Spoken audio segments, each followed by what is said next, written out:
பாடப்பகுதியை தொடங்குகிறோம். அதாவது முன்னுரை எழுதிடுங்க.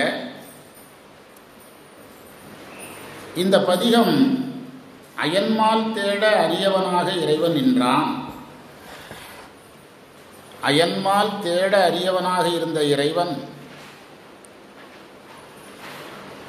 நில உலகிற்கு நமக்காக வந்த கருணையை சொல்லுகிறது. நில உலகிற்கு நமக்காக வந்த கருணையை சொல்லுகிறது. இந்த அம்மானை என்பது சிலப்பதிகாரத்தில் கணவன் புகழை சொல்லுவதாக இருக்கிறது.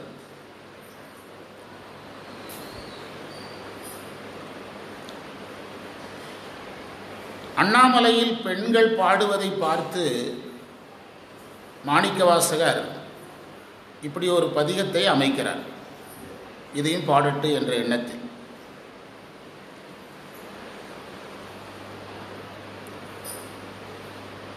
அம்மானை என்ற இந்த நூலுக்கு பிற்காலத்தில் ஆனந்த களிப்புன்னு தலைப்பு கொடுத்தாங்க.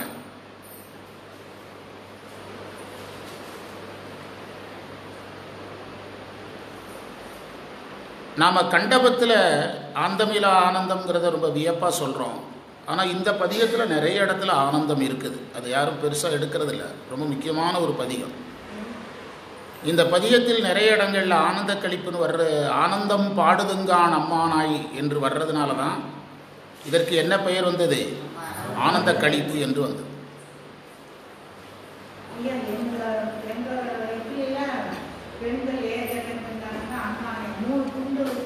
விளையாடுவாங்க.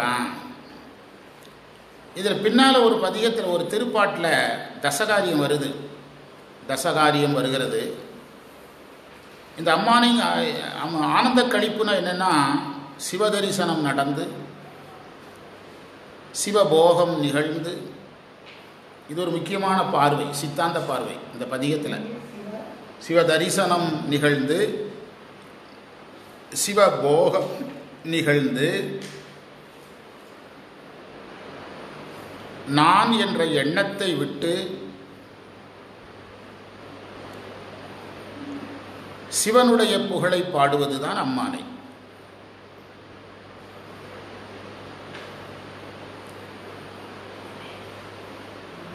நான் என்ற எண்ணத்தை விட்டு சிவன் புகழை பாடுவதுதான் அம்மானை.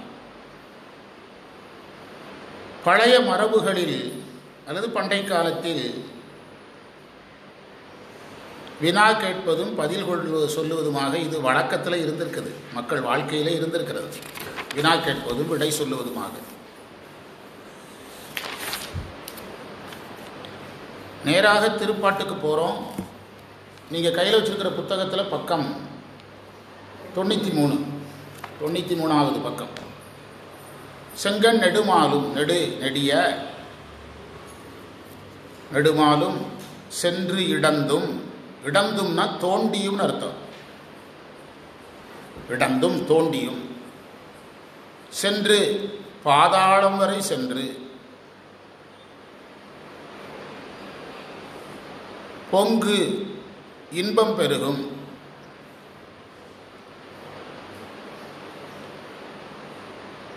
பூதலத்தே பூமியில், திருமுறையில் போந்துன்னா வந்துன்னு அர்த்தம். போந்தருளி குருவாக வந்துன்னு பொருள் சொல்லுவாங்க. நாம் என்ன சொல்லணும்? திருமுறையில் வந்துனாலே குரு தான். குருவாக வந்து எங்கள் பிறப்பறத்திட்டு எந்தரமும், எந்தரம் என்றால் எங்களுடைய தரத்தை பார்க்காமல். இறைவன் யாருடைய தரத்தையும் ஆய்வு செய்வதில்லை. ஒரு தாய் தந்தை தன் பிள்ளைகளுடைய தரத்தை பார்ப்பதில்லை. எல்லா பிள்ளைகளும் ஒன்று தான். பிள்ளைகள் மேலே சில எதிர்பார்ப்பு இருக்கலாம். இப்படி ஆயிட்டானேன்னு நினைக்கலாம், இப்படி ஆகலையேன்னு நினைக்கலாம். அதே சமயத்தில் அவங்களுடைய தரத்தை பார்த்து, என் மகன் நிறையா சம்பாதிச்சிட்டான், இவன் மகன் சம்பாதிக்கலை, என்னுடைய மகன் இல்லை அப்படின்னு எந்த பெற்றோரும் என்ன செய்ய மாட்டாங்க, சொல்ல மாட்டாங்க. இனி சொல்ல போனால் யார் டல்லாக இருக்கானோ அவனை தான் ரொம்ப என்ன செய்வாங்க, நேசிப்பாங்க. அதைத்தான் தரம் பார்க்காது அப்படின்னு சொல்கிறார். நாம் தரம் பார்க்குறோம், யார் பார்க்கறதில்ல? இறைவன் தரத்தை பார்ப்பதில்லை. இவர் கோயிலுக்கு வர்றாரா, இவர் சரியை பண்ணுறாரா, கிரியை பண்ணுறாரா என்ற ஆராய்ச்சி இறைவன் நம்மேல் செய்வதில்லை.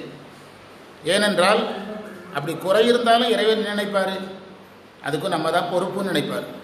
இதுக்கு காரணம் நாம் நினைக்க மாட்டார், பொறுப்பு யார் தான். பிறகு அது தரத்தை பார்த்து என்ன பிரயோஜனம்? தரத்தை பார்த்து என்ன பிரயோஜனம்? நம்ம தான் ட்ரீட்மெண்ட் கொடுத்து ஆகணும்னு. ஆனால் பேஷண்ட்டு தரத்தை பார்த்து என்ன செய்கிறது? மருந்தை கொடுக்கறது தவிர என்ன வழி இருக்குது? அதான் அங்கே நிலைமை. தெங்கு தென்னை மரம், திரள் சோலை தென்னன். வாங்க டீச்சர் வாங்க. தென்னன் என்றால் பாண்டியன். சவுந்தர பாண்டியனாக இறைவன் மதுரையை ஆண்டதுனால தென்னன். பெருந்துரையான் அங்கணன். அம்முனா அழகு, அங்கணன்னா அழகிய கண்ணுடையவன், நயன தீச்சை கொடுப்பவன் அர்த்தம். இந்த போந்துங்கிறதுக்கு குருவாக வந்துன்னு பொருள் சொல்கிறோம். எந்த உரையிலும் இல்லை, நம்ம திருக்கூட்டத்தில் தான் சொல்கிறோம். பின்னால் பாருங்கள், அங்கணன் வருது, அந்தணன் வருது. திருமுறையில் குருங்கிற வார்த்தையை யூஸ் பண்ணாமலே அதிகபட்சம் உரை எழுத முயற்சி பண்ணுறாங்க. யாரையே கொண்டு வர மாட்டேங்கிறாங்க. குரு இறைவனை குருவாக பார்க்கணுங்கிற எண்ணமே இல்லாமல் தான் உரைகள் பெரும்பாலும் இருக்கு.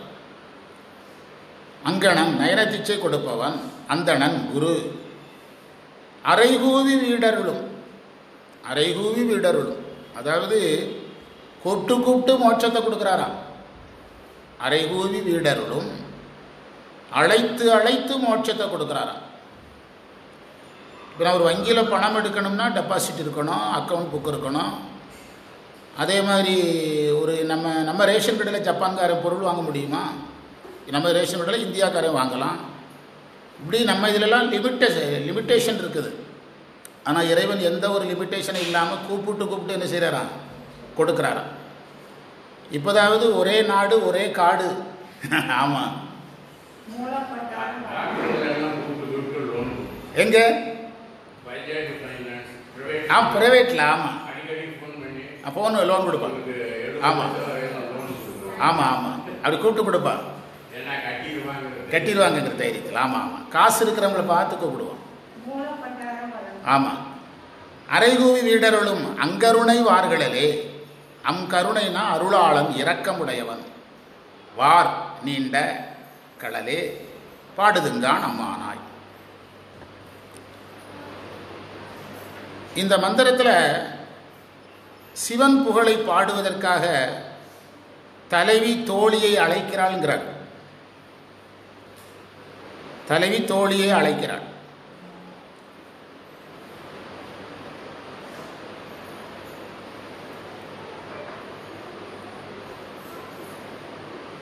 தென்னை மரத்தை இதில் பாடியிருக்கிறாங்க.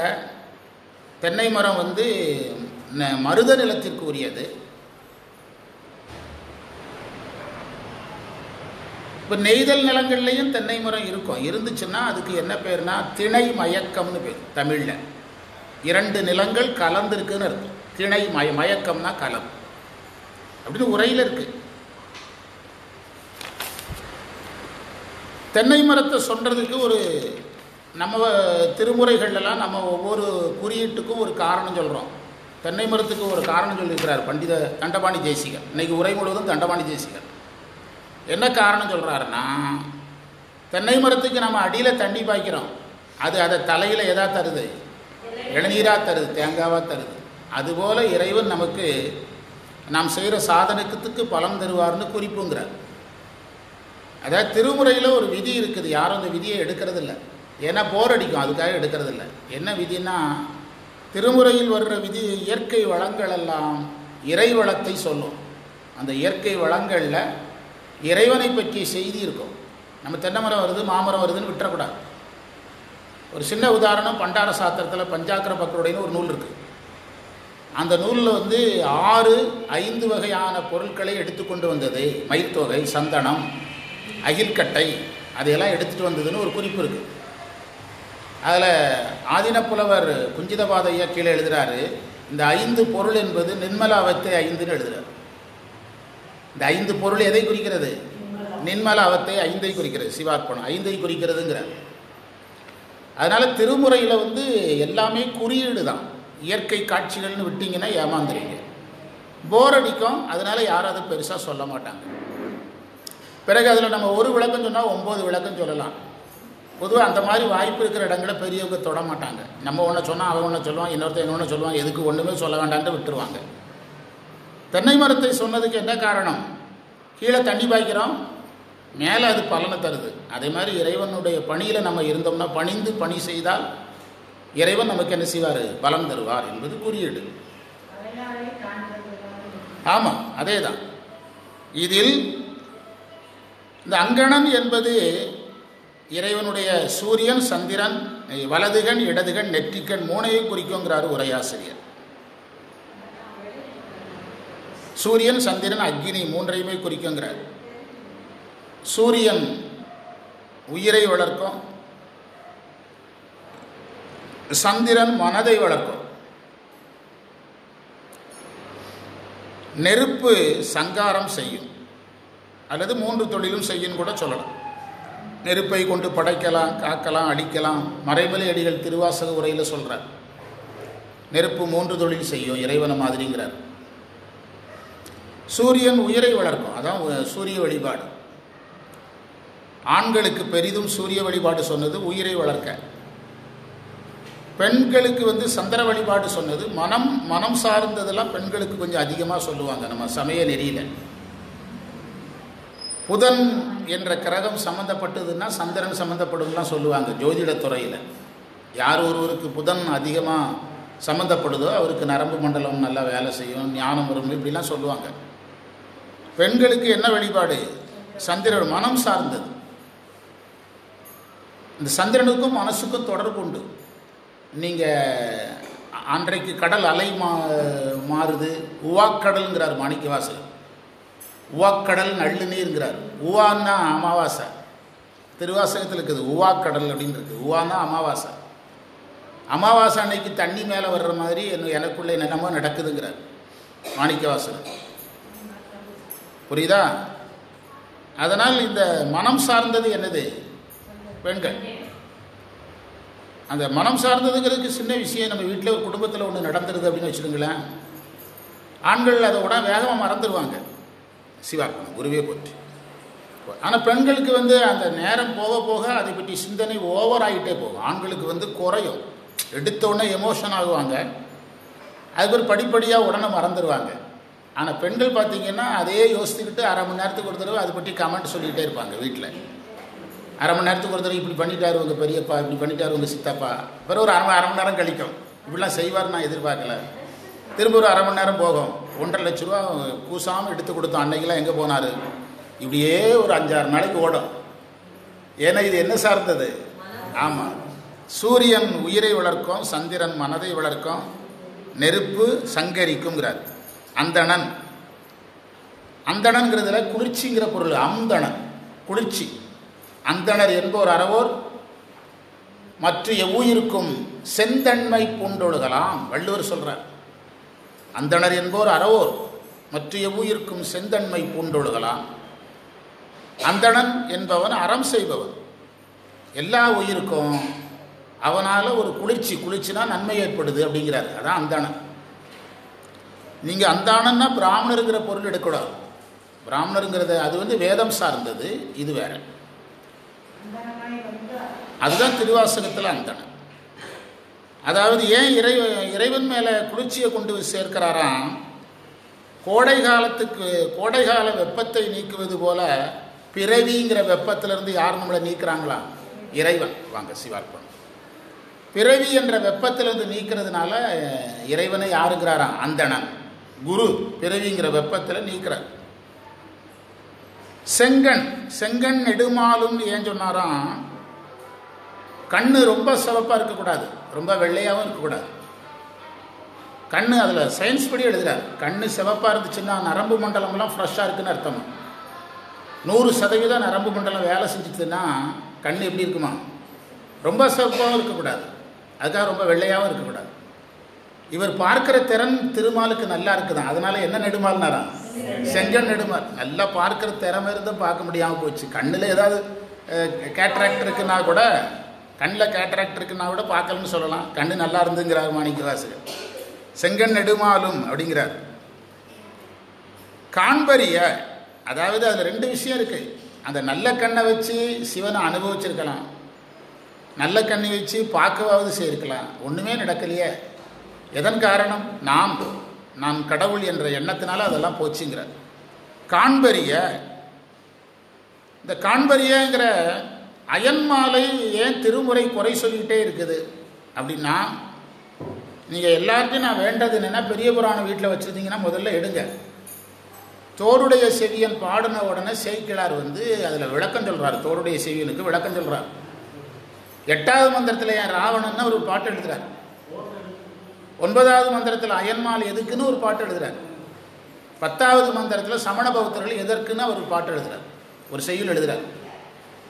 நம்ம மைக் பிடிச்சி பேசுகிற நம்ம ஆட்கள் இந்த 3ஐயும் தவிர எல்லா காரணமும் சொல்லுவாங்க. ஏன் தெரிஞ்சாதானே சொல்லுவான், படிக்கிறதே கிடையாது. நீங்கள் அதை பார்த்துக்கிடுங்க. உதாரணமாக இவங்க 2 பேரும் தேடினதை 1979வது மந்திரத்தில் சொல்கிறார் பெரிய புராணத்தில். 1979 பெரிய புராணத்தில் 800வது மந்திரத்துக்கு பிறகு ஒரு 5 நம்பர் முன்னாலேயோ பின்னாலேயோ போகும். நீங்கள் கிடைக்கலன்னா 5 நம்பர் முன்னால் பின்னால் போகணும். கண்ணப்ப நாயனார் புராணத்தில் ஒரு 5 மந்திரத்தை எடுக்கிறாங்க சிலர், அதனால் 5 நம்பர் இடிக்கும்.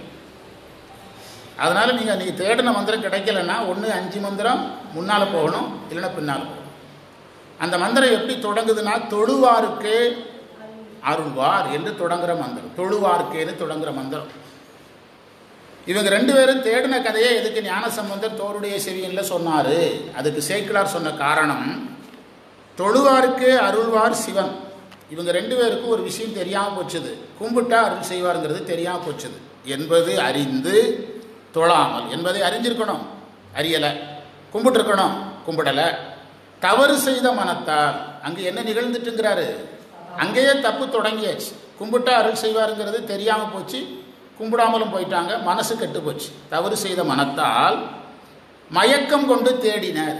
தேடும்போதே என்ன வந்தாச்சுங்கிறாரு, அறியாமை. மயக்கங்கிறது அறியாமை. காணாது இறைவனை பார்க்க முடியாமல் சோர்ந்து போய் விழுந்தனர். திருவைந்தெழுத்து சொல்லி அதற்கு பிறகு பயன் பெற்றார்கள். இது சேக்கிழார் வாக்கு. 5 எழுத்தை சொல்லி அதுக்கு பிறகு இறைவனை கும்பிட்ட பிறகு இறைவன் அவங்களுக்கு என்ன செய்கிறாரு, அருள் செய்கிறார் என்பது சேக்கிழார் வாக்கு. அந்த மந்திரம் சொல்ல வந்த செய்தி என்னவென்றால், பசுஞானத்தால் தேடினார்கள். என்ன ஞானத்தால் தேடலை? பதிஞானத்தால் தேடலை.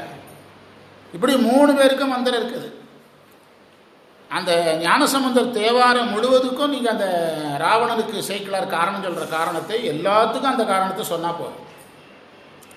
திருமுறை பேசுபவர்கள் அந்த 3 மந்திரத்தை தவிர எல்லா காரணமும் சொல்கிறாங்க. அவருக்கு என்ன தோணுதோ அதையெல்லாம் சொல்கிறார். கொரோனா சீசனில் நம்ம குரூப்பில் தேவாரம் பேச வச்சோம். அப்போ கம்பல்சரி இந்த மந்திரம் சொல்லணும், சொல்லிட்டு தான் பேசணும். ராவணன் வந்தால் இதை சொல்லணும் அப்படின்னு நடைமுறை வச்சுருந்தோம். அப்போ எல்லோரும் மனப்பாடம் பண்ணி வச்சுருந்தாங்க எல்லோரும் அந்த மந்திரத்தை. ஆமாம், அதாவது எந்தரம் என்றால் தகுதி பார்க்காமல் அம்மானாய். அம்மானாய் என்ற வார்த்தைக்கு பொருள் இருக்கு, அழகிய மான் போன்றவளே. அம்மானாய், அழகிய மான் போன்றவளே, அழகிய மான் போன்ற கண்ணுடையவளே. சரியா? அடுத்த மந்திரத்துக்கு போக போகிறோம். இந்த மந்திரத்துக்கு பொருள் சொல்லிட்டு போவோம். நான் பொருள் சொல்கிறேன், நீங்கள் ஃபாலோ பண்ணுங்கள். சிவந்த கண்ணுடைய நெடிய மாலும் பாதாள முறையும் தோண்டி தோண்டி பார்த்தாரு, இறைவனை பார்க்க முடியல. இன்பம் பொங்கு மலர்பாதம் உடைய இறைவன் அவங்களுக்கெல்லாம் எட்டாமல் பூமிக்கு வந்து எங்கள் அப்படின்னாரு. நம்முடைய பிறப்பையெல்லாம் அறுத்து நம்முடைய தரத்தை பார்க்காது ஆட்கொண்டார். என்ன பார்க்கக்கூடாது? தரம் பார்க்காமல் ஆட்கொண்டார். தரம் பார்த்தல் என்பது சைவத்தில் கிடையாது. நேற்று தான் அழகாக சொன்னேன், யாரையும் மெஷர் பண்ணாதீங்க சொன்னனல்ல. இவர் அறிவுடையவர், இவர் அறிவற்றவர், இவர் ஏழை, இவர் செல்வந்தர், இவர் நல்லவர், எந்த மெஷரும் வேண்டாம். அப்போனா நம்ம இயற்கையாக பார்க்கலாம், அப்படி தானே? இயற்கையாக பார்க்கலாம். அது மெஷரே பண்ண வேண்டாம். இவர் செல்வாக்குடையவர், இவர் செல்வாக்கு இல்லாதவர், எதுவுமே பார்க்க வேண்டாம். நம்மை அவர் எப்படி பார்க்குறாரோ அதுபோல் நாம் அவரை என்ன செய்வோம், பார்ப்போம் அப்படின்னு வச்சுக்கணும். ஆட்கொண்டு இறைவன் அப்படி பார்க்கறது இல்லை. இறைவன் நாம் பலமுறை சொல்லியிருக்கிறோம், இறைவன் அப்படி பார்க்கிறதா இருந்தால் நாம் இப்போ தேவாரமே படிக்க முடியாது. அவர் என்ன சொல்லுவார், ஞானசம்பந்தருடைய தகுதி இருக்கிறவங்கெல்லாம் தேவாரம் படிங்க அப்படின்னா அவர் மட்டும்தான் உட்காந்துருக்கணும். ஞானசம்பந்தரும் அவரும் தான் உட்காந்துருக்கணும். உண்டா இல்லையா? திருநாவுக்கரசர் தகுதி இருக்கிறவங்கெல்லாம் அடுத்த 3 திருமுறை படிங்க அப்படி சிவபெருமான் ரூல்ஸ் போட்டால் எப்படி இருக்கும்? என்னப்பா ஒருத்தர் வரல, அப்படி தகுதி வந்த அன்றைக்கி வந்துவிடுற, நீங்கள் 2 பேரும் உட்காந்துருங்கன்ட்டு போக வேண்டியதான். அவர் அதை என்ன செய்யலை, பார்க்கலை.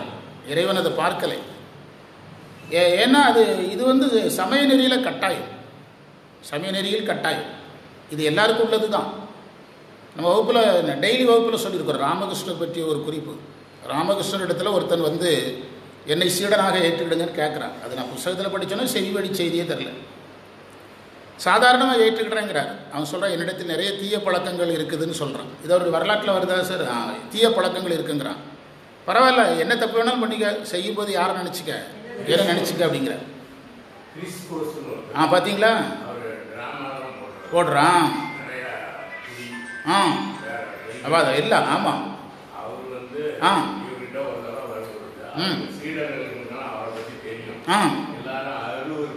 படுவாங்க. படலை.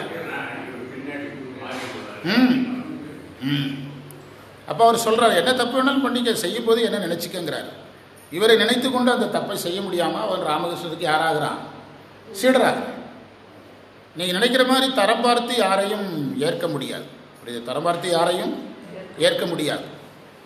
வந்து தரமாகிறாரான்னு பார்த்தா போதும். உண்டா இல்லையா? வந்து தரமாகிறாரா என்று பார்க்கறது தான் சரியாக இருக்கும்.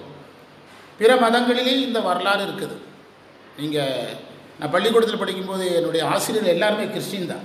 அதனால் கிறிஸ்தவ மத கதைகள் எனக்கு நிறையா தெரியும். நான் கல்லூரியில் படிக்கும்போது எல்லா வாத்தியாரும் இந்துக்கள்.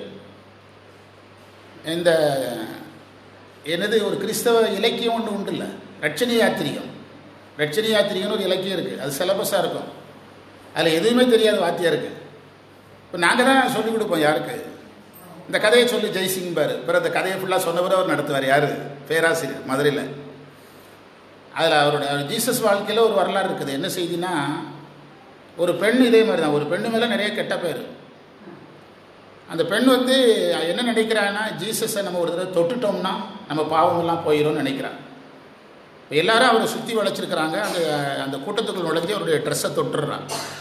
தொட்ட உடனே ஜீசஸ் இவ வந்து ரொம்ப மோசமான பெண் அப்படின்னு புகார் பண்ணுறாங்க அந்த பெண்ணை பற்றி. நீங்கள் பக்கத்தில் விடாதீங்க. அப்போ அவர் சொல்கிறாரு, உங்களில் பாவம் செய்யாதவர்கள் இவளை கல்லெறிந்து கொள்ளுங்கள் அப்படிங்கிறார்.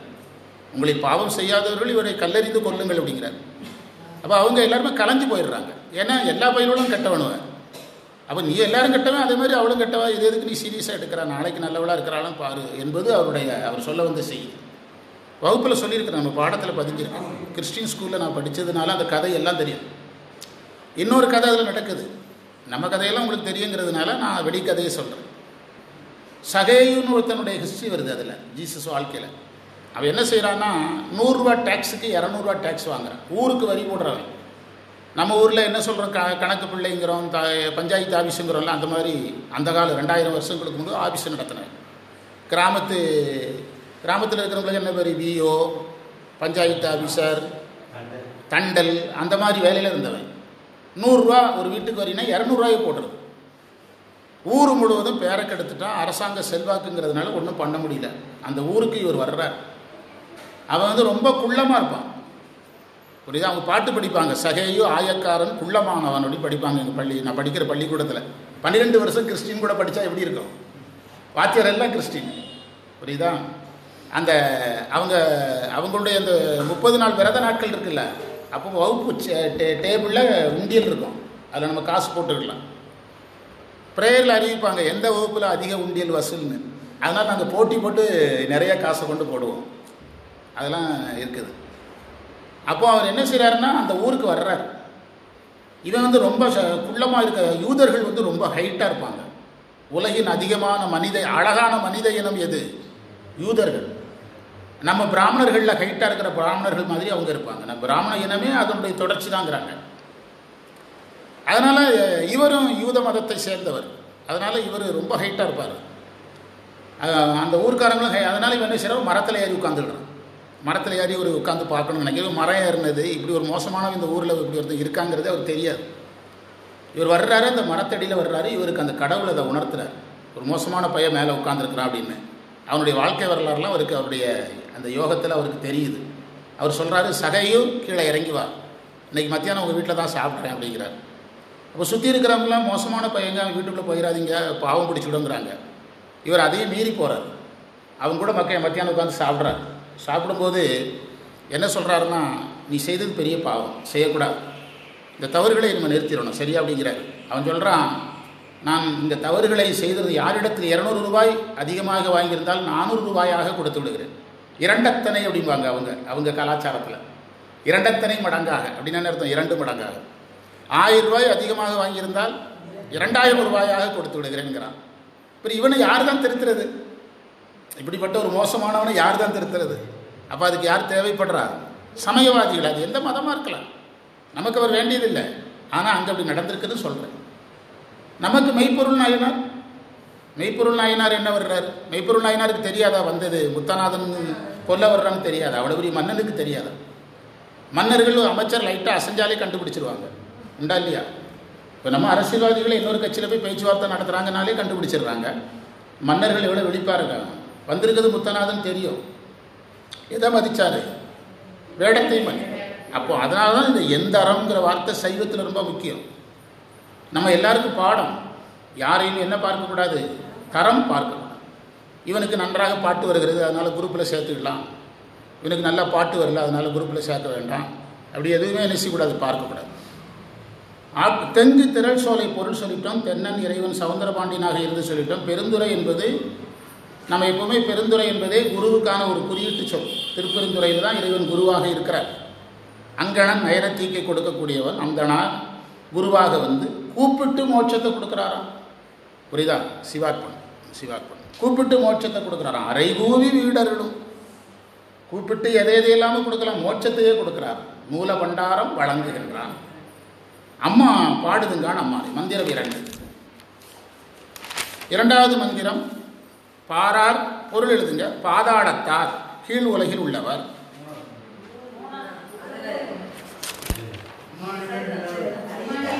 அம்மானையில் 2வது மந்திரம். அந்த நம்பரை பார்க்கக்கூடாது, நான் தான் பாதாளத்தார்னு சொல்கிறேன். பாரார் விசும்புள்ளார்,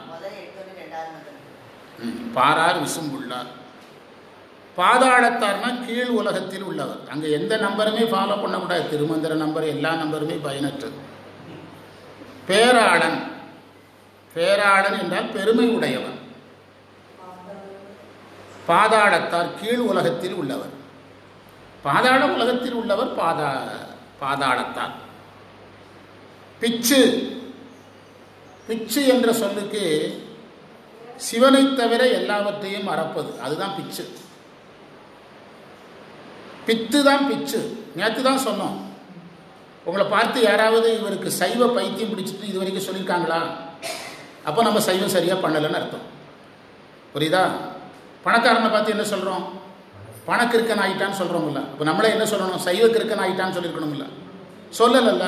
அப்போ நம்ம என்ன சரியாக பண்ணலை? ஆமாம், அதான் உண்மை. பிச்சு அளவற்ற அன்பு. அதாவது பைத்தியக்காரனை நம்ம கொஞ்சம் முயற்சி பண்ணால் ஞானியாக்கிடலாங்கிறாங்க அறிஞர்கள். பைத்தியக்காரனுக்கு தன்னை சுற்றி எதுவும் நடக்கிறது தெரிலல்ல. அவனுடைய கீழ் நோக்கிய கவனத்தை மேல் நோக்கி திருப்பினா ஞானி ஆயிடுவாங்கிறாங்க. நீங்கள் பைத்தியக்காரன் திடீர்னு டைவெர்ட் ஆகி ஞானி ஆயிடுவான். நீங்கள் சில சித்தர்கள் உருவாகிற இடமே பைத்தியக்காரன் டைவெர்ட் ஆகி யாராக வருவான்? ஞானியாக வருவான். உங்களுக்கு தெரியாது சமயத்தில் என்ன நடக்குன்னே சொல்ல முடியும். பிச்சு என்பது சிவனை தவிர மற்ற எல்லாத்தையும் மறப்பது, அதான் பிச்சு. அது நம்ம வாழ்க்கையில் ஒரு 1% வரும். ஒரு முறை ஒரு லைன்ஸ் கிளப்பில் ஒரு கல்யாணம், ரிசப்ஷனுக்கு போகணும். வீட்டில் என்னுடைய துணைவியாட்ட, நீ இது நடந்தது ஒரு 7-8 வருஷம் இருக்கும், நீ நம்ம உடுமலைப்பேட்டை பஸ் ஸ்டாண்டுக்கு வந்துடுற, முத்தியாப்பள்ளி லேஅவுட்டில் வகுப்பு எடுத்துகிட்டு நான் பஸ் ஸ்டாண்டுக்கு வந்துடுவேன், நம்ம 2 பேரும் சேர்ந்து எங்கே போகிறோம்? ரிசப்ஷனுக்கு போகிறோம். இது சொல்லி அவங்க வந்தாச்சு. நான் வகுப்பு முடிச்சுட்டு வீட்டுக்கு வந்துட்டேன். இந்த அம்மா எங்கே போயிட்டு? அப்போ என்கிட்ட ஃபோனு கிடையாது, ஒன்றும் கிடையாது. இப்போ பள்ளிக்கூடத்தில் நான் வேலை பார்க்குற அளவுக்கு பெரும்பாலும் கடைசி 2-3 வருஷம் தான் ஃபோன் வச்சேன். ஃபோனு கிடையாது, ஒன்றும் கிடையாது. இது இங்கேருந்து ஃபோனை போட்டு தேடுது. இங்கே பக்கத்து வீட்டுக்காரங்க வாத்தியார் வீட்டுக்குள்ளே போயிட்டு இருக்கிறாருங்கிறாங்க. ஃபோனில் கண்ணா பின்னான்னு பேசுது. எப்படி வர சொல்லிட்டு அங்கே போகலாம் அங்கே போகலாங்குது. அதுக்கப்புறம் நான் அங்கே நிற்க சொல்லிட்டு இங்கேருந்து ஆட்டோ எடுத்து போய் பிறகு அங்கேருந்து கல்யாண மண்டபத்துக்கு போனால் ஐயா இருந்தார், மாதவ சுப்ரமணியம் ஐயா இருந்தார். அவர் கொண்டு வீட்டில் விட்டார் நைட்டில். நம்ம வாழ்க்கையில் இது 1% நடக்கும். ஆனால் எத்தனை % நடக்கணும்? 100% நடக்கணும். புரியுதா? அதான் பிச்சை. வாரா, வாரா என்றால் பிறவிக்கு வராத. ஆரா, ஆராய் என்றால் தெவிட்டாத.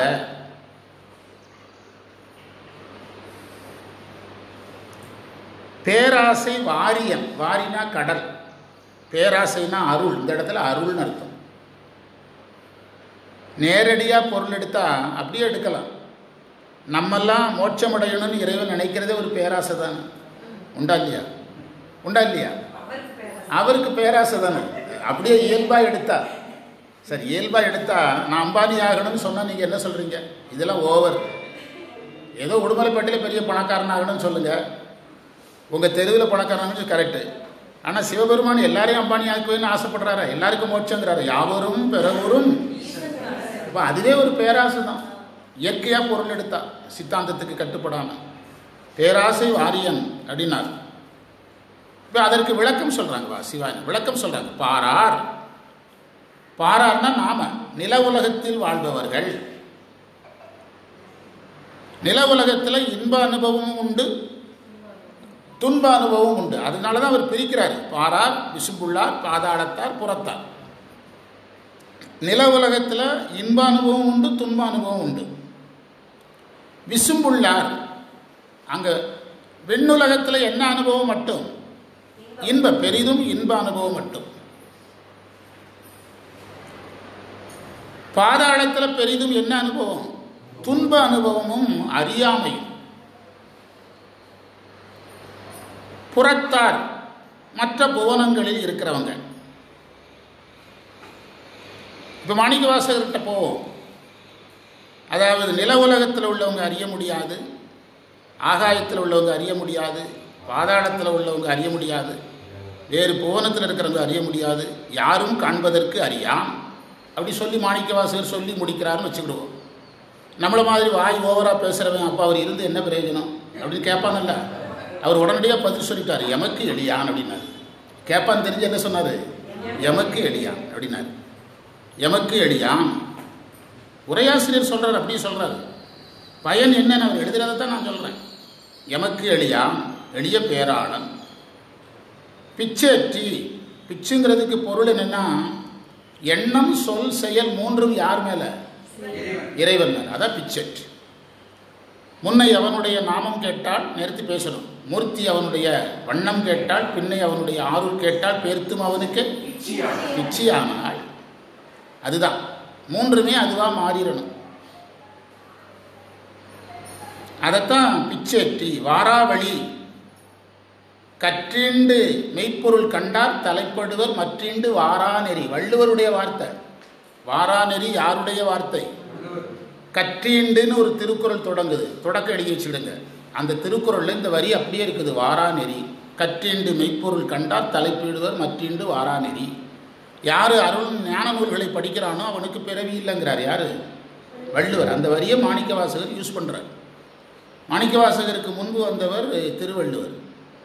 வந்து வந்து வந்து என்பதற்கு இந்த வேதநெறியில் சில உதாரணங்களில் அந்த பூனை நியாயம், அதேமாதிரி குரங்கு நியாயம்னு ரெண்டு நியாயம் சொல்லுவாங்க. பூனை நியாயம்னு என்னதுன்னா, குட்டிக்கு தாய் பூனை பொறுப்பேற்றுக்கிடும். குரங்கு நியாயம்னா தாய் பொறுப்பேற்காது. எதுதான் தன்னை காத்துக்கிடணும்? குட்டி காத்து. இங்கே இறைவன் என்ன நியாயத்தில் இருக்கிறாரா? பூனை நியாயம். பூனை நியாயம்னு அர்த்தம், நீங்கள் வீட்டில் உங்கள் பூனை குட்டி போட்டிருக்கோம், நீங்கள் டிஸ்டர்ப் பண்ணி பாருங்கள், வேறு இடத்துக்கு குட்டியை மாற்றிடும். ஒரு பானை இடுக்கில் போய் குட்டி போட்டிருக்கோம், நீங்கள் 2 பானை எடுத்தீங்கன்னா டக்குன்னு குட்டியை கடத்திடும். எது? தாய் பூனை கவி கொண்டு கடத்திடும். குரங்கில் அப்படி கிடையாது. தாய் கேர் எடுக்காது. குட்டி தான் தாயை பிடிச்சிக்கிடணும். கீழே விழுந்ததுன்னா ஏதோ இனத்தை விட்டு விலைக்கிடுவாங்கன்னா அந்த பூனை குரங்கு வாழ்க்கை முறையில் சொல்கிறாங்க. புரியுதா? நமக்கு ஒன்றும் புதிய செய்தியில் நாமளும் அதில் தான் வந்திருக்கிறோம். மறந்து போச்சு, ரொம்ப வருஷம் ஆனதுனால மறந்துச்சு. டார்வின் தியரிப்படி நம்ம எதுலேருந்து தான் வந்திருக்கிறோம். ஏன் மாணிக்கவாசகர் தியரி அதுதானே. புல்லாகி கூடாய் புழுவாய் மரமாகி மிருகமாய் பறவையாய் பாம்பாகி நம்மளும் விலங்கா பிறந்து தான் வந்திருக்கோம். ஏன்னா ரொம்ப வருஷம் ஆனதுனால கொஞ்சம் மறந்துச்சு. ஆமாம் ஆமாம், தள்ளி விட. ஆமாம் ஆமாம், பிடிக்கிறது. அதுதான் பூனை நியாயம். பேதித்து நம்மை வளர்த்து எடுத்த நம்ம போய் ஒட்டலை, அவர் எடுத்தார். அதுதான் இதில் இந்த மந்திரத்தில் பூனை நியாயம் இருக்குதான். பாரார் விசும்புள்ளார் பாதாளத்தார் புறத்தார் ஆறாலும் காண்டற்கரியான் எமக்கெளியான் பேராளன் பொருள் சொல்லியிருக்கிறோம். பேராளன்னா பெருமையுடையவன். தென்னன் தென்னாட்டில் இருக்கக்கூடிய பெருந்துரை இப்போது குருவுக்கான குறியீடு பிச்சைட்டி பொருள் சொல்லியிருக்கோம். வாரா வழியரளி வந்து என் உளம் புகுந்து, அவனே வந்து என் உள்ளம் புகுந்தான். முதல்ல அந்த மந்திரத்தில் சொன்னார்ல, எப்படி கூப்பிட்டு கொடுத்தானார்ல, அரைதூவி வீடருளும் அப்படின்னார். இந்த தலைப்பை பிரசன்னாயர் கோயிலுக்கு சும்மா தற்செயலாக கொடுத்தேன். ஆனால் பேசுனவர் பார்த்தா பெரிய கடலாக இருக்குது. எது இந்த தலைப்பு? அந்த கச்சேரி நடந்ததில் மாரியம்மன் கோயிலில் நேற்றாம் தானால அதில் நிறைய பேர் வந்து அந்த நிகழ்ச்சி நல்லா இருந்தது, அந்த தலைப்பு நல்லா இருந்ததுன்னு வந்து சொன்னாங்க. நிறைய பேர் அவங்களுடைய கார்த்திகை விழா மன்றத்தினுடைய ரசிகர்கள் வந்து சொன்னாங்க, விஐபிகள் நிறைய பேர். நான் போயிருந்தேன், அழைச்சிருந்தாங்க. ஸ்ரீதர் சார் நான் பேசலைன்ட்டு, நான் எப்போவுமே பொது இடங்களில் பேசவே மாட்டேன். பேசலை அப்படின்னு இல்லை, பேசி தான் ஆகணும் நீங்கள் ஒரு நிமிஷம் நாங்க. அப்புறம் ஸ்ரீதர் சாருக்கு தெரியும், நீ நல்லா தெரியும், பேச சொன்னாலும் பேச மாட்டான்னு தெரியும். நேரே போனேன், மாரியம்மன் திருவடிகள் போற்றி, அரங்காவலர் ஐயா திருவடிகள் போற்றி, அவருக்கு வணக்கம், அரங்காவலருக்கு வணக்கத்தை சொல்லுகிறேன். அது வந்து பாட்டு கிடையாது, சாக்ஸாஃபோன் இசை மட்டும்தான். இசை வராதவனுக்கு பக்தி வராது, இசை வராதவனுக்கு ஞானம் வராது. பக்தியும் ஞானம் வருவதற்காக இந்த நிகழ்ச்சியில் பங்கெடுப்போம், நன்றி அப்படின்னு அவட ஸ்ரீதர் அப்படியே திரும்பி 2 கையெட்டி பிடிக்கிறார். 2 கையெட்டி பிடிச்சார். பெரிய பேச்சாளருங்க, ஆனால் சொன்னாதான் பேசுவார் அப்படிங்கிறாரு அந்த கச்சேரிக்காரங்க கிட்ட. அப்படி சொல்கிறாரு. அதற்கு அதுலேயும் எவ்வளோ பெரிய செய்தி இருக்குது. அதில் அதுவுமே பெரிய செய்தி. விரிச்சா 1 மணி நேரம் ஆகும். இசை வராதவனுக்கு பக்தி வராது, பக்தி வராதவனுக்கு ஞானம் வராது, 2 வருவதற்கு நிகழ்ச்சி கேட்போம் அப்படின்னு. புரியுதா? எதற்காக நான் சொல்ல வந்தேன்னா, பாடத்துக்கு வருவோம். வந்து எனக்கு உளம் புகுந்து இல்லை, அதில் ஒருத்தர் சொன்னார், நீங்கள் இன்னைக்கு பேசலைன்னா மாரியம்மனுக்கே பிடிக்காது அப்படின்னாரு. அதுக்கு பிறகு தான் பேச போனேன். கார்த்திகை விழா மன்றத்துக்காரங்க, நீங்கள் இன்றைக்கி பேசலைன்னா மாரியம்மனுக்கு பிடிக்காது வெள்ளிக்கிழமை அப்படின்னு சொன்னாங்க. வாரா வழியரளி வந்தன் உளம் புகுந்து ஆரா அமுதாய் அலைகடல்வாய் மீன் விசிறுங்கிறது நம்முடைய கதை. அம்மைக்கு இறைவன் ஆகமத்தை உபதேசித்தார். அம்மை அந்த ஆகமத்தை சொல்லும்போது என்ன செய்யலை, கவனிக்கலை என்பது கதை. கவனிக்கலை. எந்த வீட்டிலையுமே கணவன் பேசும்போது மனைவி கவனிக்க மாட்டாங்க. வீட்டில் யாரோ பிள்ளைகளோ பையனோ அப்பாயை தான் சொல்ல, அவருக்கு வேறு வேலைடைய போச்சல் அப்படிம்பாங்க. அவர் எதையாவது உளறிட்டே இருப்பார், அதை கேட்டுகிட்டே இருந்தால் எப்போ சமையல் பண்ணுறது, எப்போ மற்ற வேலைகளை பார்க்குறது, வீடு கூட்டுறது, எப்போ பாத்திரம், அவர் எதையாவது உளறிட்டே இருப்பார் அப்படிம்பாங்க.